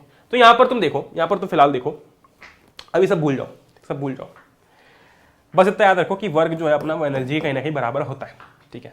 अब वो तुमने 9th के अंदर पढ़ रखा है, पूरा डिटेल में पढ़ रखा है कि नहीं, ग्रेट। काइनेटिक एनर्जी जो है वो किसमें कन्वर्ट हो रही है, हीट एनर्जी में कन्वर्ट हो रही है, ये अपना पॉइंट था। हमने देखा भी कि इलेक्ट्रॉन मूव कर रहा है, काइनेटिक एनर्जी है, मान लो किसी से टकरा गया तो काइनेटिक एनर्जी हीट एनर्जी में कन्वर्ट हो गई। अच्छा, फॉर्मूला पर आओ सीधा, वर्क डन क्या होता है, V इंटू क्यू, है ना, क्योंकि V क्या होता है, W अपॉन क्यू, है कि नहीं, बहुत सही, है कि नहीं, बहुत सही। अच्छा, अब मैंने क्या किया, मैंने थोड़ा सा दिमाग लगाया, चतुराई, क्योंकि देखो है कुछ नहीं, इनसे तुमको नए नए फॉर्मूलाज मिलेंगे, दैट इज इट, ठीक है। हमें पता है I is equal to Q by T होता है। अगर मैं T को उधर ले जाऊं तो Q कितना हो जाएगा, I इंटू टी हो जाएगा, Q कितना हो जाएगा, I इंटू टी हो जाएगा, ठीक है, बहुत सही। तो मैंने लिख दिया W is equal to V into I into T, ठीक है, क्योंकि Q कितना है, I इंटू टी के बराबर, तो वो मैंने लिख दिया, ठीक है, ग्रेट। एक और चीज करते हैं, चलो एक और चीज करते हैं, वो क्या है, वो ये है कि यार V is equal to I R होता है ना, तो क्यों ना मैं इस V की जगह पर ये आई आर लिख दूं, मैंने लिख दिया I R into I into T, ठीक है, आई से आई मल्टीप्लाई हो जाएगा, ये हो जाएगा आई स्क्वायर और टी, ठीक है। और चूंकि वर्क डन जो है वो एनर्जी के बराबर है, इस केस में हम लोग हीट एनर्जी की बात कर रहे हैं, तो W की जगह पर मैंने H लगा दिया, विच डिनोट्स द हीट एनर्जी, ठीक है कुछ नहीं इसके अंदर, बहुत बिल्कुल ईजी है, बिल्कुल ही ईजी है, ठीक है। बस कारण हमको समझना आना चाहिए कि यार क्या हो रहा था, है ना, क्या हो रहा था। इस फॉर्मूला को भी हम लेकर आए, तुमको यही याद करना है, फॉर्मूला तुमको मेन यही याद करना है, ठीक है। पर ये आया कैसे, तो ये ऐसे आया, ठीक है। ये वर्क से हमने यहाँ पर H क्यों लिख दिया, कारण क्या था उसका, वो हमको पता होना चाहिए, ठीक है। बस। तो फिर भाई बहुत ईजी था, मैंने क्या किया, Q की जगह पर I इंटू टी लिख दिया क्योंकि वो फॉर्मूला होता है, ठीक है। फिर मैंने क्या किया कि V की जगह पर I R लिख दिया, क्यों, क्योंकि वो अगेन फॉर्मूला होता है। तो मेरे पास H is equal to I square RT, heat का एक फॉर्मूला जो है वो आ चुका है, ठीक, बहुत से है कि नहीं। अच्छा, अब हम बात करेंगे जूल्स लॉ ऑफ हीटिंग की। ये एक और लॉ है, लॉ है, ठीक है। क्या लॉ है? ये लॉ कहता है कि heat generated in a conductor, मतलब एक कंडक्टर के अंदर जो हीट जनरेट हो रही है, इट इज डायरेक्टली प्रोपोर्शनल, ठीक है, it is directly proportional to the square of the current flowing, ठीक है, resistance and time for which the current passes, ठीक है। तो ये है कुछ नहीं, आपका वही वाला फॉर्मूला है, ठीक है कुछ नहीं, वही वाला हीट का फॉर्मूला है। तो जूल्स लॉ ऑफ हीटिंग कहता क्या है, उसका मतलब क्या है? मतलब ये है कि Joule's law of heating states that the current flowing in heat, या फिर heat generated in a conductor, ठीक है, the heat generated in a conductor is directly proportional to, तुमको ऐसा लिखना रहेगा, is directly proportional to first square of the current flowing, ठीक है, तो ये रहा square of the current flowing, दूसरा रेजिस्टेंस, तो ये रहा रेजिस्टेंस, तीसरा time for which the current passes, तो time for which the current is passing, कितने टाइम के लिए करंट जो है वो पास कर रहा है, ठीक, ग्रेट। तो यही होता है आपका जूल्स लॉ ऑफ हीटिंग, ठीक है। ये तीनों स्टेटमेंट, ये तीनों पॉइंट्स है वो याद रखना, ठीक है। अब हम बात करते हैं कि क्या प्रैक्टिकल एप्लीकेशंस है घर के अंदर। हम देखते हैं ना जनरली घर के अंदर ऐसे बहुत सारे अप्लायंसेस होते हैं जिनका काम ही गर्म होना होता है, तो वो गर्म कैसे हो रहे होते हैं, भाई यही कारण होगा, ठीक है। तो प्रैक्टिकल इफेक्ट, प्रैक्टिकल एप्लीकेशंस क्या क्या, एक तो आयरन में है, घर में यार सबके हम प्रेस बोलते हैं, ठीक है, तो आयरन क्या होता है, नीचे से गर्म हो जाती है तभी कपड़े प्रेस हो पाते हैं। बल्ब भी तुमने देखा होगा कि जब जलता है तो वो गर्म हो जाता है, ठीक है। हीटर की जब मैं बात करूं तो हीटर का काम ही यही है कि वो हीट फेंके ना, ग्रेट। तो अलग अलग केसेस लिखे हुए हैं कि in an electric bulb the filament of bulb gives light because of heating effect of electricity. The filament of bulb is generally made of tungsten metal having melting point equal to 3380। तो उस bulb से जो light आ रही है वो उस heating effect के कारण ही आ रही है, क्योंकि अगर तुम देखोगे तो वो जो मेटल यूज हो रहा है, टंगस्टन मेटल यूज हो रहा है, उसका जो मेल्टिंग पॉइंट है वो बहुत ज्यादा है, ठीक है, मेल्टिंग पॉइंट बहुत ज्यादा है, तो वो हीट हो जा रहा है, ठीक, ग्रेट, और उस कारण से जो लाइट है वो आ रही है। आयरन की जब मैं बात करता हूं तो iron is made of alloys having high melting point. जो एलॉयज आयरन के अंदर होते हैं ना, उनका मेल्टिंग पॉइंट बहुत हाई है, ठीक है, तो उसमें से करंट पास होते रहता है, वो हीट अप होते रहता है और इस कारण वो काफी हीट अप हो जाता है, ठीक है। तो गीजर के अंदर भी सेम सीन होता है, ठीक है, हीटर के अंदर और गीजर के अंदर भी सेम सीन होता है। जिन एलॉयज से वो बना हुआ है ना, ठीक है, जिन एलॉयज से वो बना हुआ है, ठीक है, जिन एलॉयज से वो बना हुआ है उनका मेल्टिंग पॉइंट बहुत ज्यादा है, ठीक है, जिन एलॉयज से वो बना है उनका मेल्टिंग पॉइंट जो है वो बहुत ज्यादा है। अब उनका मेल्टिंग पॉइंट जो है वो बहुत ज्यादा है, ठीक है, तो क्या हो रहा है कि मेल्टिंग पॉइंट उनका ज्यादा है, काफी ज्यादा है, तो वो हीटअप हो जाते हैं। तो इसी मैकेनिज्म पर सब काम करते हैं, ठीक है, क्योंकि उनके थ्रू इलेक्ट्रिसिटी पास होती है कि नहीं। फ्यूज की जब मैं बात करता हूँ, घरों के अंदर फ्यूज होते हैं, है ना, पढ़ के देखो एक बार। It is used to protect electric appliances from high voltage if any. Electric fuse is made up of metal और alloy such as aluminum, copper, lead, etc. In case of flow of higher voltage than specified, fuse wire melts and protects the electric appliances. घरों के अंदर ना fuse होते हैं, तुमको इसका basic बहुत ही इजी एक्सप्लेनेशन समझाता हूँ। होता क्या है कि एक स्पेसिफिक वोल्टेज होता है जहां पर हमारे सारे जो अप्लायंसेस है वो काम कर रहे होते हैं, ठीक है। उससे अगर ज्यादा वोल्टेज आएगा ना तो अप्लायंसेस डैमेज हो जाएंगे, ठीक है। कभी कभी ऐसा हो जाता है कि ज्यादा वोल्टेज आ जाता है, ठीक है। अब अगर ये फ्यूज ना होता तो क्या होता कि डायरेक्टली इन अप्लायंसेस को डैमेज पहुंच जाता। तो होता क्या है ना कि ये फ्यूज की भी एक लिमिट है, ठीक है। अगर उस स्पेसिफिक लिमिट से ज्यादा वोल्टेज आ रहा है तो वो फ्यूज मेल्ट हो जाएगा, और मेल्ट हो जाएगा तो वो आगे तक उसको पहुंचने ही नहीं देगा, ठीक है। इसीलिए फ्यूज का ये बहुत अच्छा इस्तेमाल होता है, ठीक है। वो खुद ही मेल्ट कर जाएगा, ठीक है, वो खुद ही मेल्ट कर जाएगा ताकि वो हायर वोल्टेज आगे तक ना जा पाए और वो बाकी के अप्लायंसेस को डैमेज ना करे, ठीक है। अगर वो नहीं होता तो क्या होता, डायरेक्टली सबको डैमेज पहुंच जाता। पर ये है, इसका मतलब क्या है, वो मेल्ट हो जाता है तो वो आगे पहुंचने नहीं देता, ठीक है, ग्रेट। फिर हम बात करते हैं पावर की। पावर क्या चीज है यार, पावर क्या चीज है, हीट की बात कर ली, पावर की बात करते हैं। Work done per unit time is power, ठीक है, work done per unit time is called power, ठीक है, ग्रेट। तो पावर क्या होता है आपका, W/T हो जाएगा। अच्छा, एक चीज हमने देखी थी, क्या देखी थी, वो ये देखी थी यार कि आप W को ना VIT भी लिख सकते हो। क्यों इसीलिए थोड़ा सा कॉम्प्लिकेटेड होता है पर तुमको समझ में आ जाएगा एक एक करके। कॉम्प्लिकेटेड मतलब किस सेंस में कि फॉर्मूला याद रखने पड़ते हैं। तुमको पता है कि W जो होता है वो क्या होता है भाई, V कितना होता है, W/Q होता है ना, तो V इंटू Q कितना हो जाता है, W हो जाता है। फिर हमने Q को क्या लिखा था, IT, तो VIT होता है अपना W। तो मैंने क्या किया ना, ये W की जगह पर मैंने VIT लिख दिया, तो P हो जाएगा VIT अपॉन T, T से T कैंसिल, तो मेरे पास आ गया VI, खत्म बात। ये एक फार्मूला आ गया। मतलब इन एक दो फार्मूला से आप बहुत सारे फार्मूलाज निकाल सकते हो, कोई इसकी गिनती नहीं है। और वो क्यों निकालते हैं वो मैं तुमको बताऊंगा आगे जाके, ठीक है, वो मैं तुमको बताऊंगा आगे जाके, ठीक है। ग्रेट। तो ये थोड़ा सा हौच-पौच सा लग रहा है ना। एक काम करता हूँ, मैं इसको ठीक करता हूँ, वो स्लाइड ठीक करता हूँ, फिर अपन रिज्यूम करते हैं। अब यार ये जो अलग अलग फार्मूलाज तुम देख रहे हो ना, वो आए कैसे? बड़ी ही आसानी से आए हैं, वो कोई दिक्कत नहीं है उसमें।